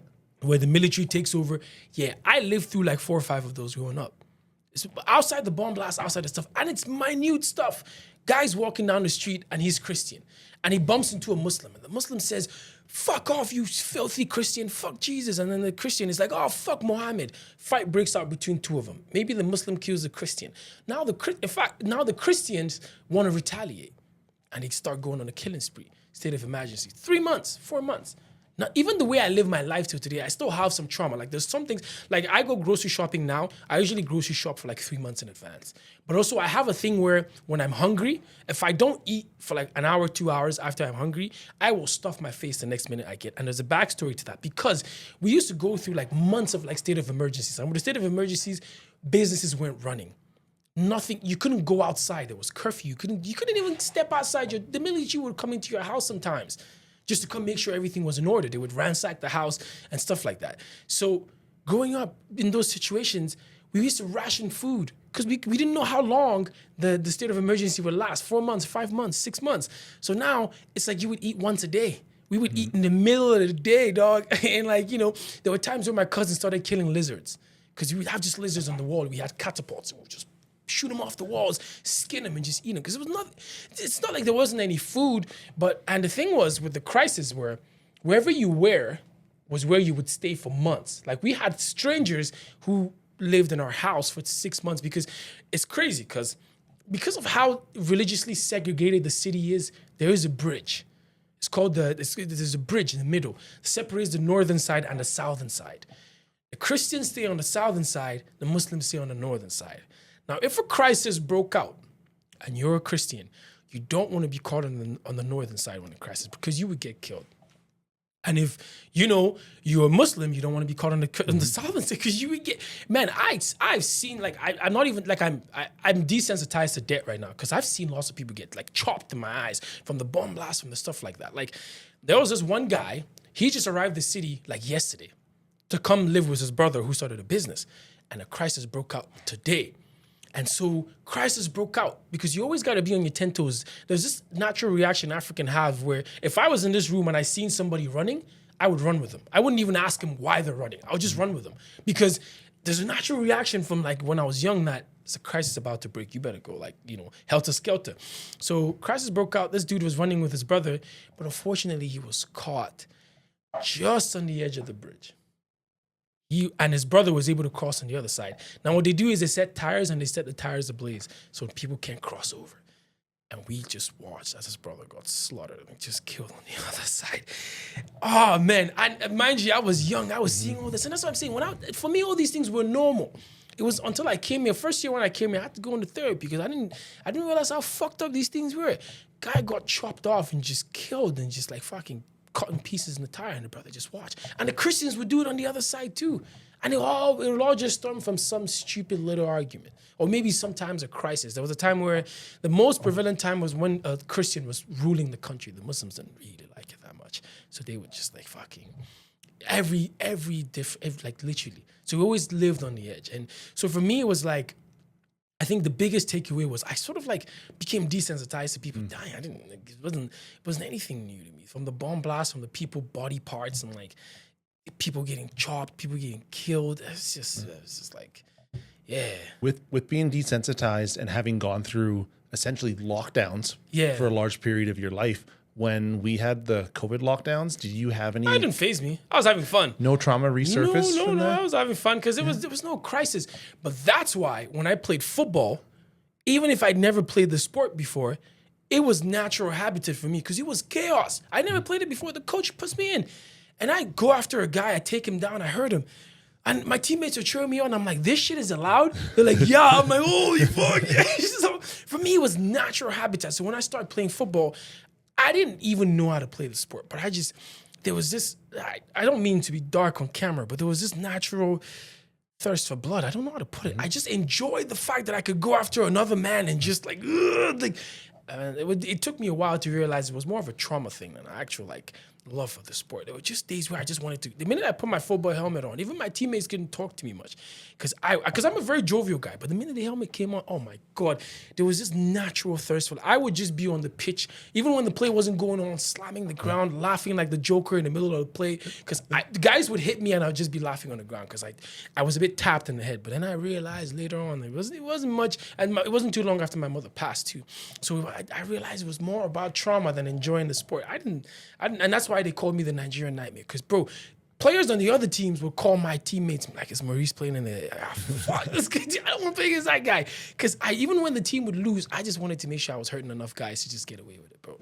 So, like I said, it just made me desensitized to like hurting people, and like I said, it's a bit of a trauma response. But even with like life and stuff, and like I said, when I was younger, I used to hit my mom and stuff like that. Maybe that was part of the whole like just messed up in the head stuff. But it's when I play sports, especially like football sports, it's natural. Even the coaches always have to tell me to, especially in training, the coaches used to have to tell me to tone it down, because I was that guy that was just fucked in the head. I just like would go in head on and just hit a guy down the chin, just to hurt him. So it's like I'm a jovial guy, but when I need to, I can become very desensitized and stuff. So that was kind of like the whole, and I feel like maybe it is part of masculinity. It's kind of why maybe as a man I'm ruthless, but even with relationships, I find that like I'm not very emotional, and it's something that I would at some point have to fix before getting into a look. Because right now I'm single, right? But after a while, I kind of realized like I don't know, like things don't move me much. Even when my mother died, like I mourned her, but like until today, some days I still cry because it got me to a point where I was so desensitized. I don't face emotions head on anymore. I just stash them somewhere. Yeah, and then so when my mother passed, I started having episodes where I would just forget things. I just became very forgetful. And so that was kind of when I kind of went to therapy. And the therapy was sort of like, I did it like only once or twice because I just think men should be doing therapy. It's another topic for another day. But the therapist was like, did you know that when you experience a trauma so bad, your mind starts to forget things just to not be able to deal with it and focus on it.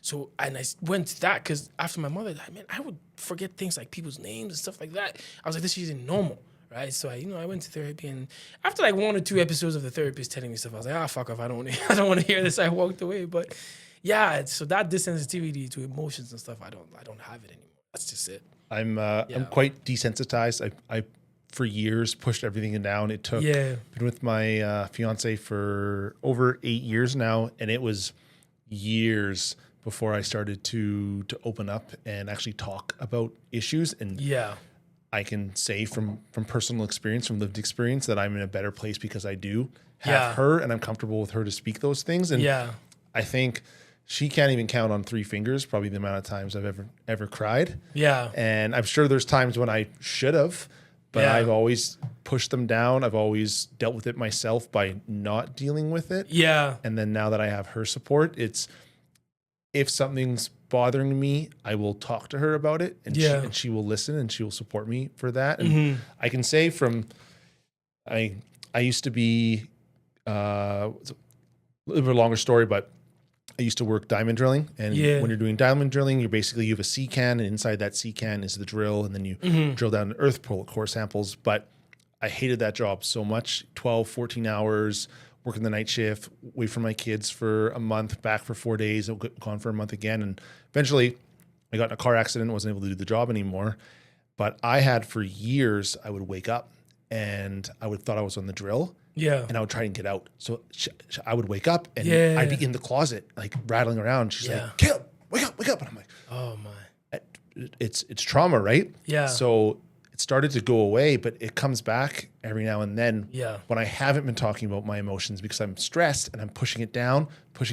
Yeah. And I've been pretty lucky. It hasn't happened in probably 1.5 years. And I know eventually it will happen, or maybe it hasn't. Maybe I'm at a place now where I can speak about these things enough and not bottle them all up. But that's my top. That's me shaking up that Diet Coke and throwing that Mentos in. Eventually it's going to pop. And it got so bad at one point that I thought there was bugs or spiders coming down from the ceiling. Yeah. So I would wake up, throw a blanket over her to protect her, and I would run down the hall, turning all the lights on, and I had no idea where I was. Yeah. But now that because I am more comfortable with myself and I am confident with myself and with speaking with her, I'm able to talk about these things, and I'm able to actually relieve that stress through a natural, healthy way. Whereas before it was, fucking push it down, look for something to hit, and just like bull right into the waving cloak, right? You know what I mean? Just blinders on. Yeah, it was.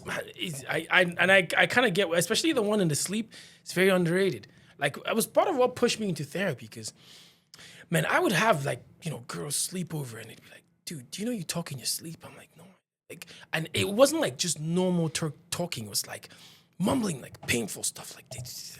And I used to sometimes just jump out of bed because I would envision myself in my sleep falling down a very deep hole, and it's almost like I'm gonna die. And then I would jump out of sleep. But all of those were just like, even when I played football, I dislocated my shoulder. I didn't even let it heal for like 2 weeks straight. I was back out. I couldn't, because like I said, that was the year my mother passed. My mother passed in January. And the trauma was crazier because my mother, the time she passed, the last conversation was an argument. And that was the last conversation. That shit ate me up for years, because my mother and I had a good relationship, despite the fact that it was a bit bumpy going on. But it was like, for me, it was like the epitome of it all was us fighting before she died. And part of what she was telling me then was, don't play football. You're not gonna make it out. So I was so pissed. I'm like, dude, I get this offer to play football, and that's what you're gonna say to me, And so my jersey number was like 16. So that season, I was rowdy, and I dislocated my shoulder. I didn't want to stay home, because staying home was me staring at myself. I found myself crying one day when I was home with my shoulders. I'm like, I can't do this. So the second week, I tell the trainer, I'm like, I don't know what you're going to put in me, inject me or whatever. They had to tie my hands a little bit just so I wouldn't have much free. I had to be out there to play. And I never deal with it. I haven't ever dealt with it. For me, I sort of don't really want to deal with it yet, because I think it's part of the fire that drives me to just, maybe someday, but I don't see myself crying or anything, but maybe someday, maybe not, maybe never, because we don't, as men, we probably don't have the luxury for it. This is just part of the life. But like I said, there's a lot of these from like childhood and stuff like that. It's like, and like I said, I told Tyler, my good friend, I said, man, you're a bit spoiled, dog, because life here is good, dog. Look at you, young age. Me and you were here doing things. Back home in my country, you wouldn't be able to, like, the whole system would frustrate you down to a T where you would. And that's why you see the African youths move to like illegalities, drugs and like freaking crime and stuff like that. The crime rate is through the roof, cultism, stuff like that. And people look at it from the outside point. Oh, they're Nigerian princes. It's because we have nothing to fall back on. Jobs aren't going to come. Even when you work jobs, you don't get paid. Like, there's people that are somewhere in Nigeria right now that have worked 2 years and haven't even gotten paid. Even the ones that work for the government. I don't know, man. I think maybe one day there'd be a revolution, but I think people are too scared for their lives, because people are going to die if stuff like that has to happen. But, also too, a lot of revolutions that have happened in Africa have not really been ideal. Like, there hasn't been, like when the whites have revolution, like the French, it goes up from there, But one trend, because I study history, and I like to just call a spade for what it is. We live in a world where today everybody's just soft. Like, oh, don't talk about blacks, don't talk about whites. With black people, for most of the revolutions we've had, things just always just end up going downhill after. Libya, for example, after the freaking took Gaddafi off and whatnot, where they are today now, people still pray for him to come back. Look at countries like Haiti. You know what I mean? They're so decentralized now that people eat mud on the streets. Do you know what I mean? Because of the revolution. So I feel like there's only a few African countries that have had revolutions where it's like, it actually made sense, where after things went up. And I say this as an African because I'm telling you, a lot of the people who are alive now and like active, as Africans right now, like say for example, Nigeria, for example, a lot of people back there have they already have that corrupt mindset into them. So if there was a revolution today and somebody else went in, it's all going to be the same cycle again. Do you know what I mean? I don't know what the solution is, but it's like things have to change, because if you notice, there's a huge trend of immigrants just coming from all over the world, but everybody isn't going to run away, right? And I have a dream someday that, when I finally done establishing myself here, I'm going to go back to Africa. I think that's where my calling is. From when I was a kid, I've had this certain empathy towards like the system and the way it looks and the way people live. I freaking hated it. There was a disgust in me. I didn't like it. And I told myself, I said, I'm going to come back someday. It didn't matter how far I was. I want to come back someday. I don't even have any interest in politics. I don't care, because I don't think the greatest men in the world can make an impact through politics. All the red tapes and bureaucracy. I just want to go back from a charitable standpoint and just make a change to the average person, as many as I can. And I think that's what it's going to take. It might cost me my life, but like I said, that's why I'm trying everything I can to live fully, because I know that someday I would have to risk it for people to see the light. And so that's my ultimate goal. Someday when I'm a bit older, I'll go back, because yes, life here is great, but if everybody ran away, nobody would fix it.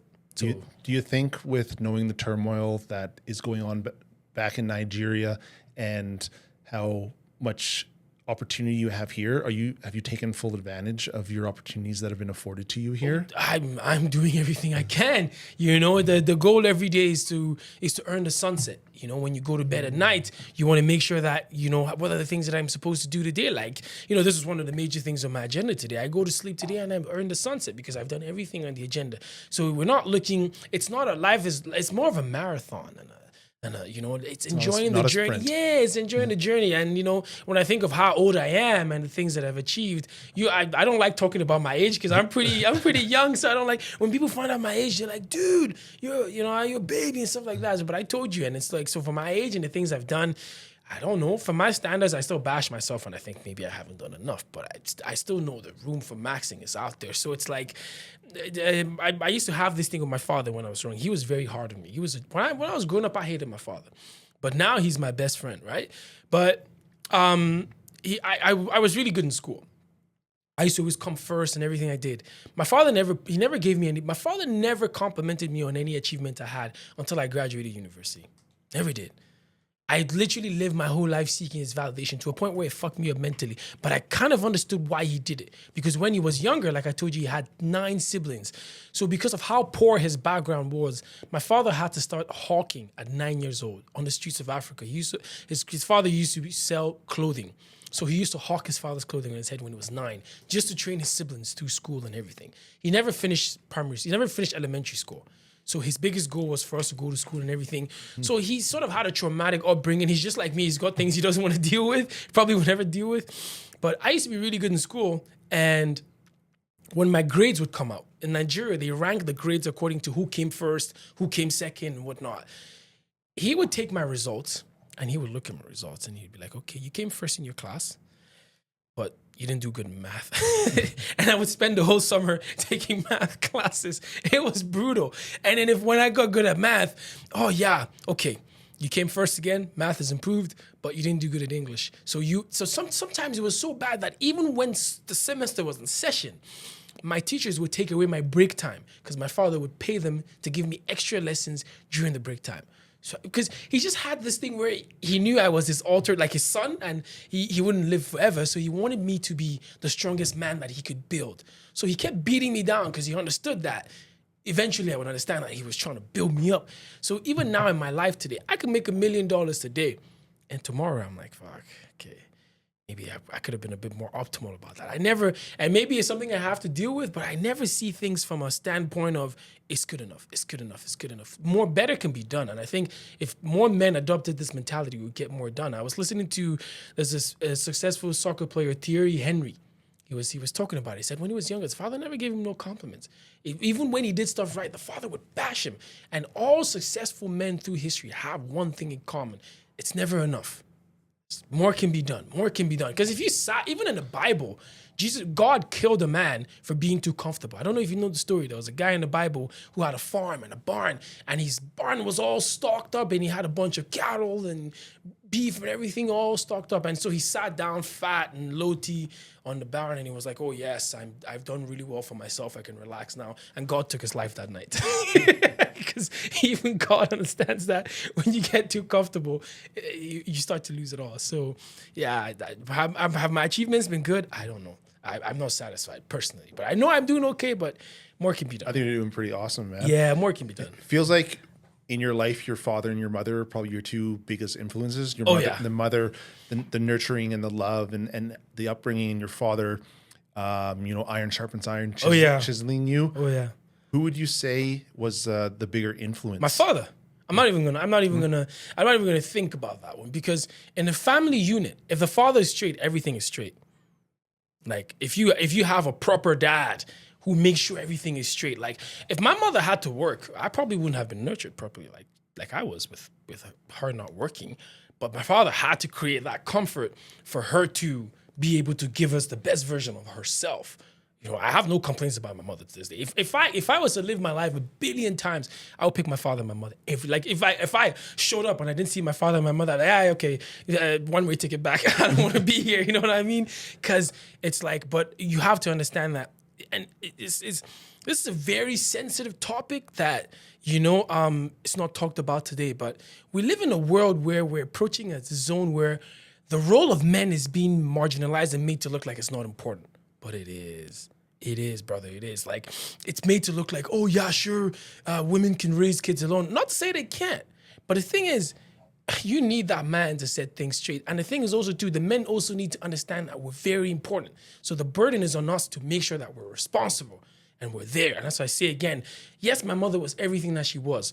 But if my father was not there to provide and take care, and she probably might not have been there enough for us to know her true version of her nurturing self, because she would have been working somewhere or showing up late or missing stuff like that. You know what I mean? So there is that. And, you know, again, the father is the disciplinarian of the house. He sets everybody straight, including the mother. Because there's times where, you know, the mother does some stuff and the father is like, okay, in his infinite wisdom, is like, okay, that's maybe how we should do it. That's maybe how we should do it. And the woman in her, you know, in her wisdom also listens, right? So I saw both of them. Like, there were things that I saw. My father and my mother never argued growing up, at least in front of us. They did on their own time, but they understood to do it on their own, you know? And I remember there was this one time, man, I was saying some shit about my father that wasn't good. My mother smacked my mouth. She said, I don't give a shit what your father did.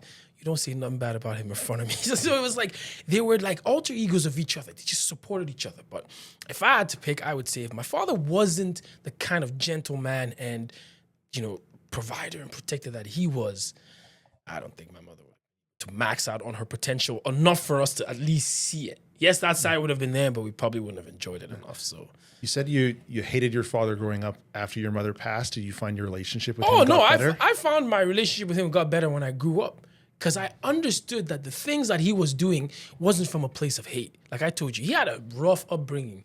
He was like, this is kind of a bit personal, but my grandfather, who birthed my father, was a bit of an alcoholic. It's kind of what took his life, right? So he wasn't that's why I can see the disparity between what a man should be and what he shouldn't. Right? Like, so my father was able to, like I said, at 9 years old, that's like child labor, was hawking like clothing on his head around like streets of Africa, like Nigeria, just to make sure his siblings went to school. He trained all of them through school. Was he the oldest then? Yeah, he was the oldest. He was the first, but he never finished elementary school. And his dream was always to become a doctor.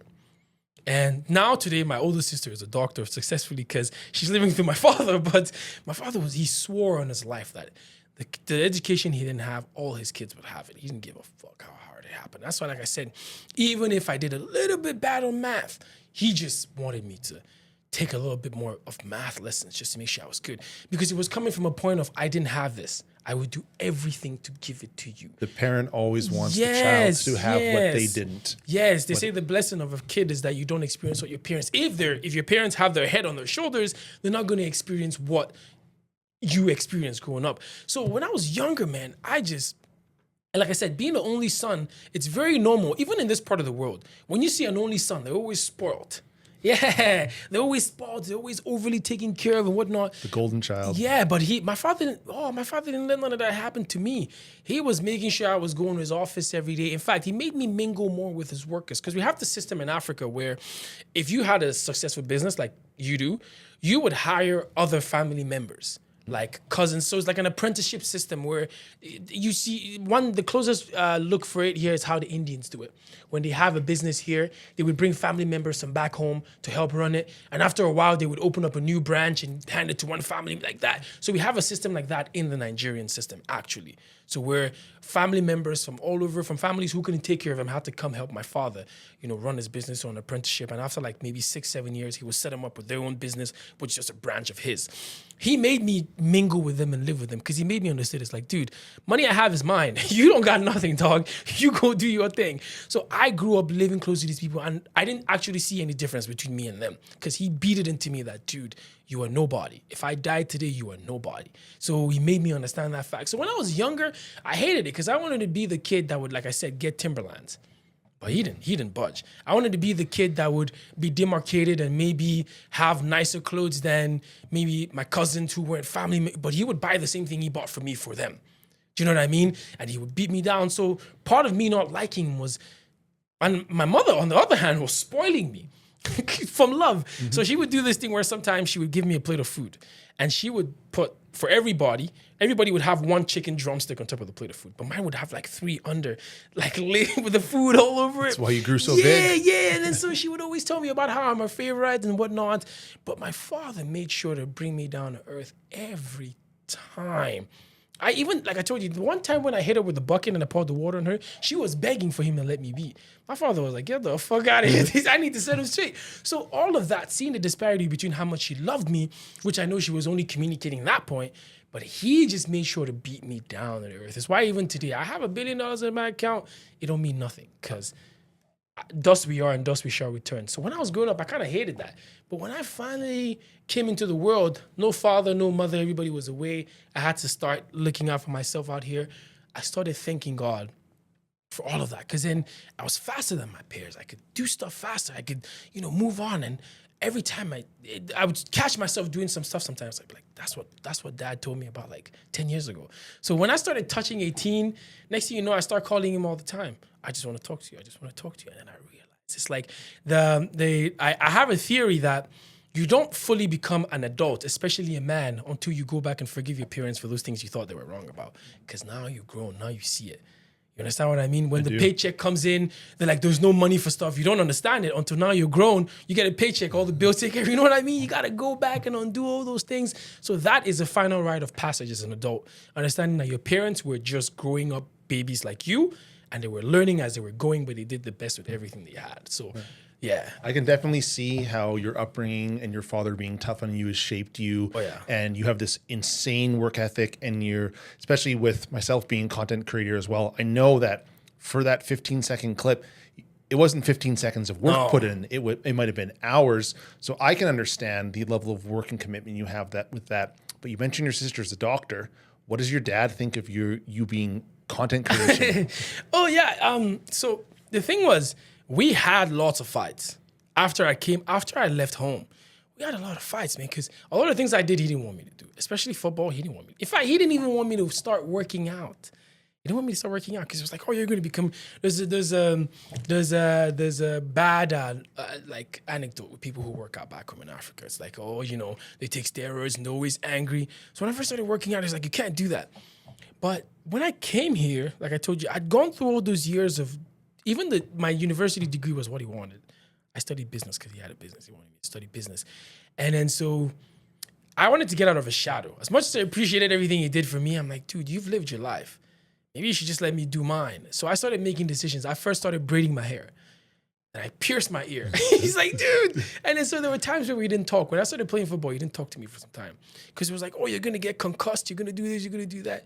Until he saw me on the papers. Because the first game, I was Mr. Nigeria Nightmare, blah, blah, blah. On the newspapers, I was on the news stations. And he was watching me all the way from back there. And he's going around telling all his friends, look at my boy, look at my boy, look at my boy. And I was still good in school because I graduated with a distinction, like when I graduated. So it was like, then he started understanding that I could be who I wanted without taking away from what he wanted me to be. He had one goal for me. And I find that parents often miscommunicate this all the time. Your one goal is that you want your kids to be successful. But because of the fear that surrounds it, you start wanting to make them be who you want them to be. But regardless, they could still be successful at anything. They could freaking go play fucking basketball or maybe be a singer at a concert in Europe and just be successful. But it's like parents have this thing where they want to protect the kids. And I'm pretty sure you're going to do it eventually when your kids grow up, right? So there usually is a misinterpretation from that. So with him, like I said, he wanted me to study business. I said, I will study business. I'll go to school, I'll study business. And I have intentions of going back someday and taking over from him.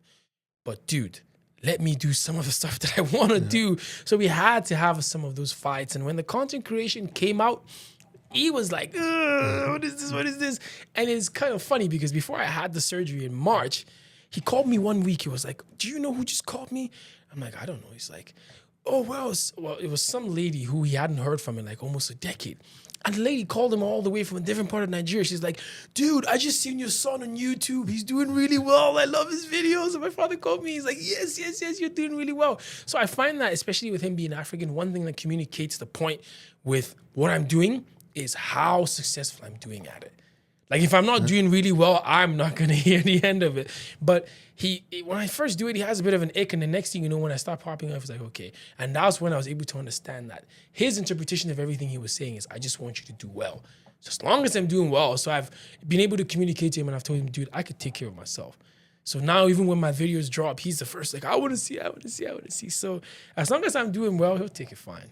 That's awesome, because I thought you might have went a different way with that story. With when you were talking about you're doing great in history, but your math isn't doing well. Yeah. So he pushes you harder in that. Yeah. So I thought you might have went away with that. Like, I'm doing this, but he's critiquing me. He's making me push myself harder. Yeah. But he is just proud to see you doing well in something that you're happy with, that you're passionate about. Yes. And like I said, I do the business.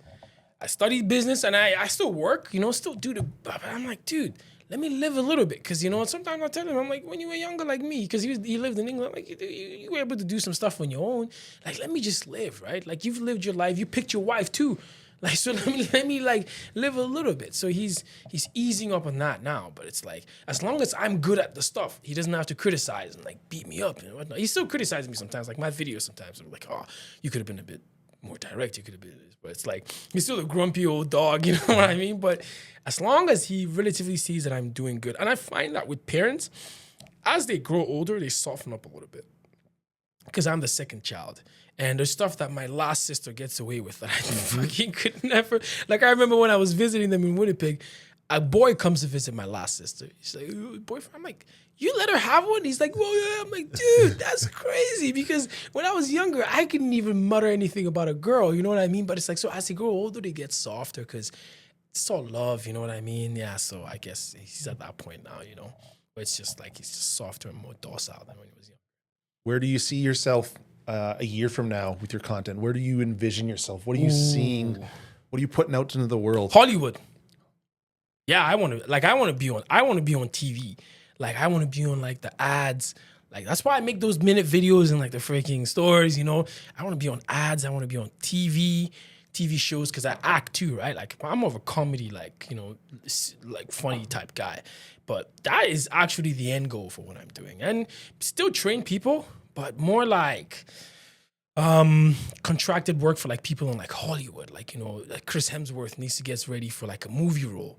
I'll take care of that from my brand and, like, stuff like that. But the end goal ultimately is to become, like, a TV personality. The cooking show, put it on TV. Do you know what I mean? Hi, the partner. You know what I mean? Stuff like that. That's kind of, even the training. Someday I have a thing where I have, like, an ultimate search show where people come and it's like, who's the fittest after, like, 90 days. That's kind of where I'm taking it to with all the content creating, and not even just, like, actually to stay, like, the same. Yeah, that's been the end goal since day one. So that's why I'm heading where I'm heading. Do you know what pushed you to want to be in Hollywood to build I've always wanted this since I was young. I was a baby. I remember, like, because we used to travel lots growing up every summer.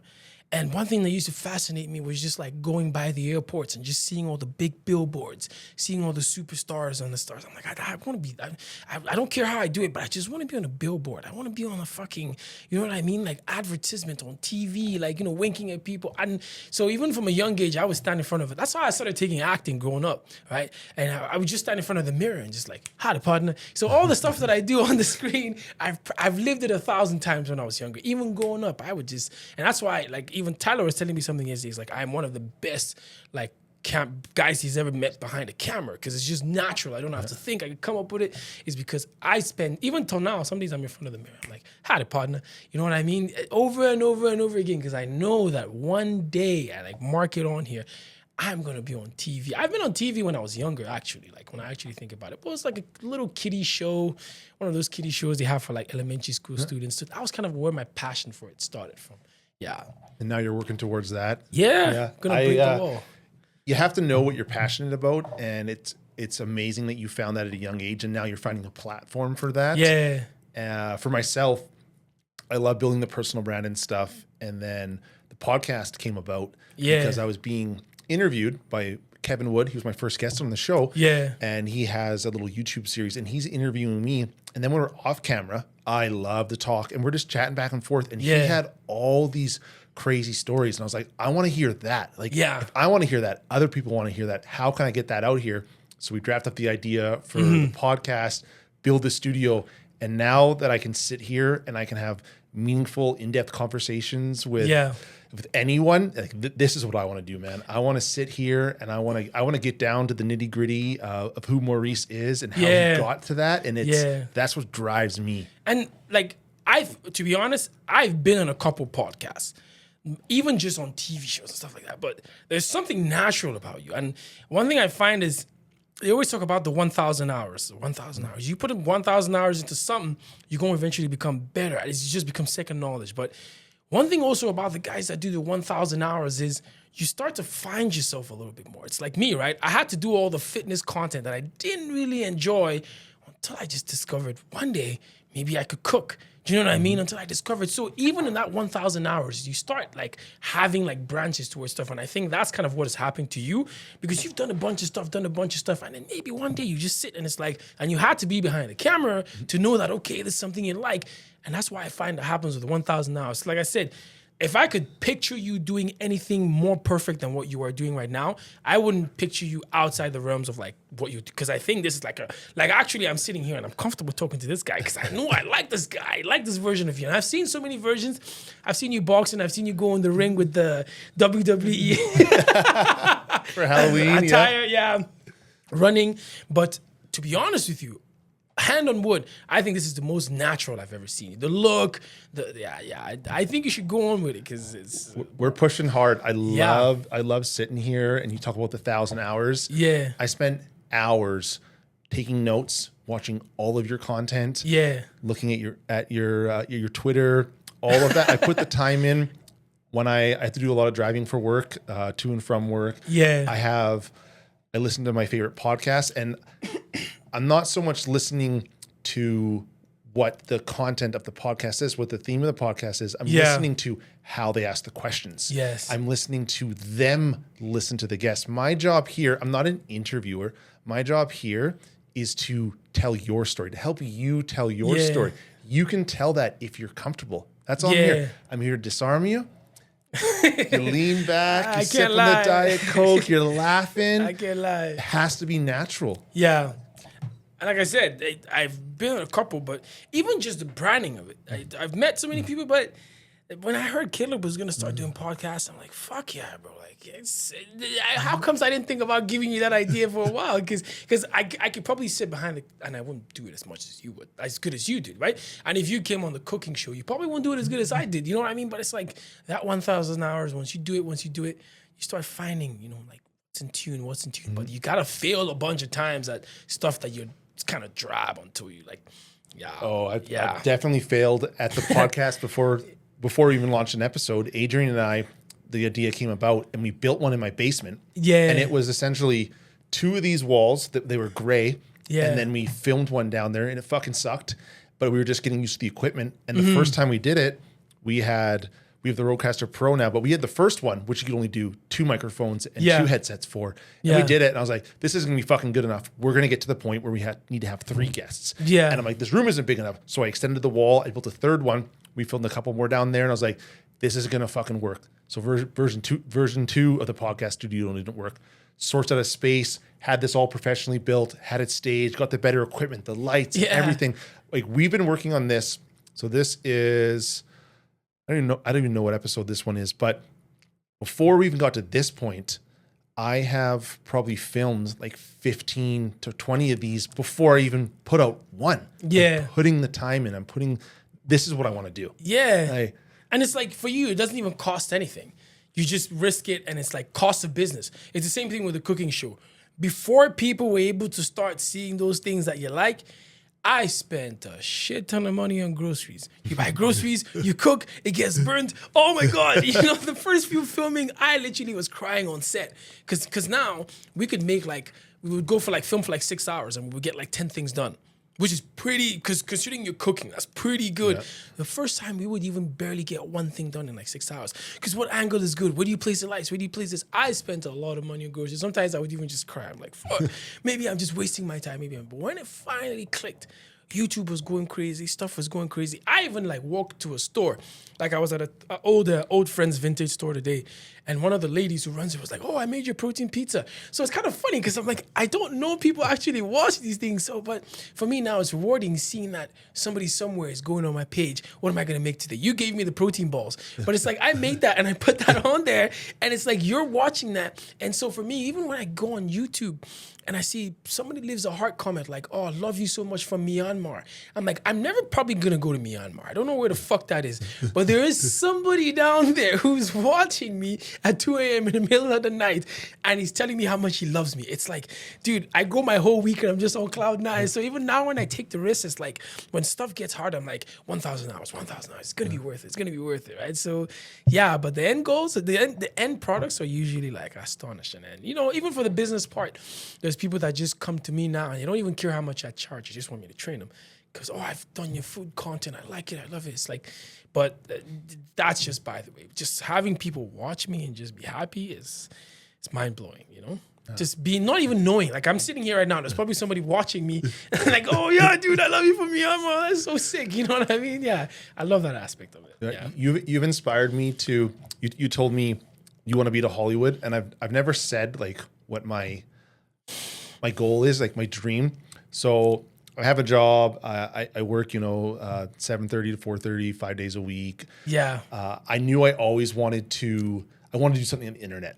I knew I was destined for more. I didn't know how that was going to go about, and started with the content with Adrian, and we're building that up, and that's going well. And I still want to continue with that. And then I'm kind of segued into this, but from the get-go, before I wanted to be on the internet, what I wanted to do, and I'm putting out the word, I've never said it before, I am going to get to the point where I will be on the Joe Rogan show. That might be too small of a goal. Maybe I get to the point where Joe Rogan's on my show, but that's always been in my head. I'm like, I have to fucking do something so that I can be on the Joe Rogan show, and I'm going to make that happen. But here's the thing though. I found one big thing that if you can see it and make a connection, it's like, even if you're walking blind, it's like walking with a stick. Eventually, you will get, like for me, I'm telling you this right now, and I'm not, like, mark it on the wall. In a couple years to come, I've dreamt it. Like, I might sound crazy on this podcast. I've dreamt it. I've seen myself on the big stages. I've seen myself on TV. I've seen it all. Sometimes I have this deja vu moment where I feel like I've been here before. I don't share with a lot of people until, like, they get to know me. But, like, Tyler's one of those. I tell him, I'm like, dude, there's some moments where I'm like guys like Tyler, I've dreamt about meeting him before I even did. I've felt it before, and I'm telling you right now, I will be on there. But I find that every time I see it, it becomes a little bit more real. Because like I said, yesterday we concluded like a 3-hour shoot at the barn, and the videos are sick. The photos are sick. And I was just thinking to myself, I'm like, okay, I'm going to start hitting up a couple brands like Red Wing and all of them and say, okay, look at the stuff we created at the barn. What if on the next shoot, I go with a bunch of your shoes? You have a banner you want to make? Put me on it. You know what I mean? I start breaking the barriers. But because I'm thinking of the next stage, most guys would just have left the whole cooking show thing, just what it was, but I'm thinking, okay, yeah, we've done it in the cooking show, but maybe I could find a barn. Next thing you know, I'm on Facebook looking for a barn. You know what I mean? Shooting it, making it look real, playing that whole cowboy role. Maybe tomorrow Marlboro is going to say, hey, what's up, bro? Do you want to put a cigar in your mouth? I'm going to do that, right? And then things like that. And even like I was telling you the other day about how I'm looking for a proper kitchen. And you recommended the Stereocam loops. Yeah. But it's little moves like that. And even right now, I was telling you about the idea I had with Adrian about the whole surfing with Maurice, food surfing. It all starts like that. But the thing is, when it first started off, as just a cooking show, it was just a small thing in the kitchen. Now we're looking for a proper kitchen with good space. Now we're in the barn with the cowboy stuff. Now I'm going to start that whole show. You never know, man. But it's like, if you don't see it, it's not going to happen. If you don't put it out in the universe, the universe is never going to give it to you, man. Yeah, so that's it with me. I just dream. If it don't happen, even if it don't, you don't fall too far away from it. Because where I am right now is 10 times better than when I started. That's just all I know. But it's because I'm dreaming. If I was okay with where I was, then I would have stopped. But I tell you, mark it on the wall, I will be out there. I've seen it. I've dreamt it. I've lived it. It's just a thing of when. Yeah. Excuse me. I've got an expression about myself. It's been my other mantra, I guess, since I was a young kid is everything works out for me. And people are always like, oh, you're so lucky, or, you know, look where you are. And I'm like, yeah, everything works out for me. I truly do believe that everything will always work out for me. I don't get stressed about things because I know if something's happening, it's what the universe is putting out there. But I am successful and I have this podcast started now. Yeah. And I was able to afford the things. It's not because I got lucky. It's because of I put the fucking work in. Yeah. I saw what I wanted. I saw the end goal. The first end goal for this was get this studio built, get some fucking awesome guests in here. And I had to do all this work just to get to there. Yeah. So when this comes out and it's beautifully produced, and it's a cinematic style podcast, I did all that work and it worked out because of the work before. This podcast with you and I is going very well. Yeah. I didn't come into this blind.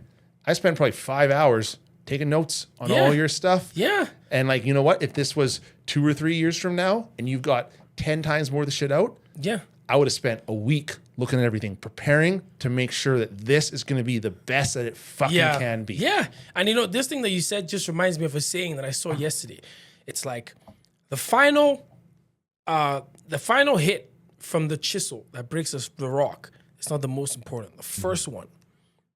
It's the most important one because you're probably going to spend days, weeks chiseling that rock.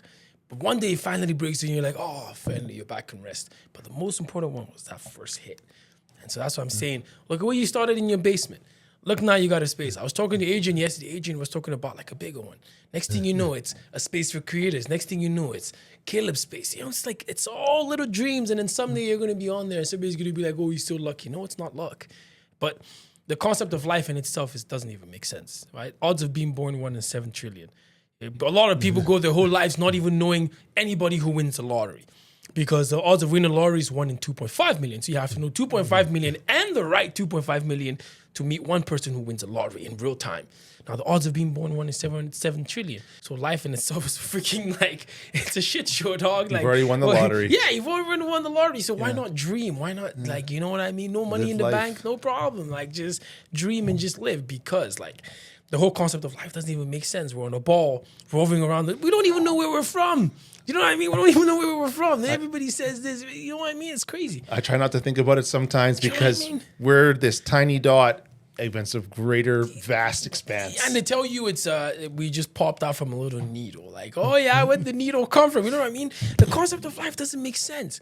So, you know, when people take it so seriously and don't dream, I'm like, dude, you better be dreaming because there's no rules. You know what I mean? And like I said, Hollywood. This year alone now, I've been on a bunch of TV show productions behind the scenes. Right?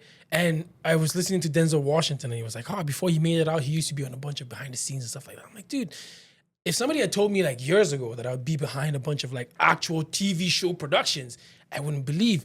But it's all the envisioning. And the next thing you know, it's like, oh, you get the universe sends you somebody like Tyler that pulls you on a film production.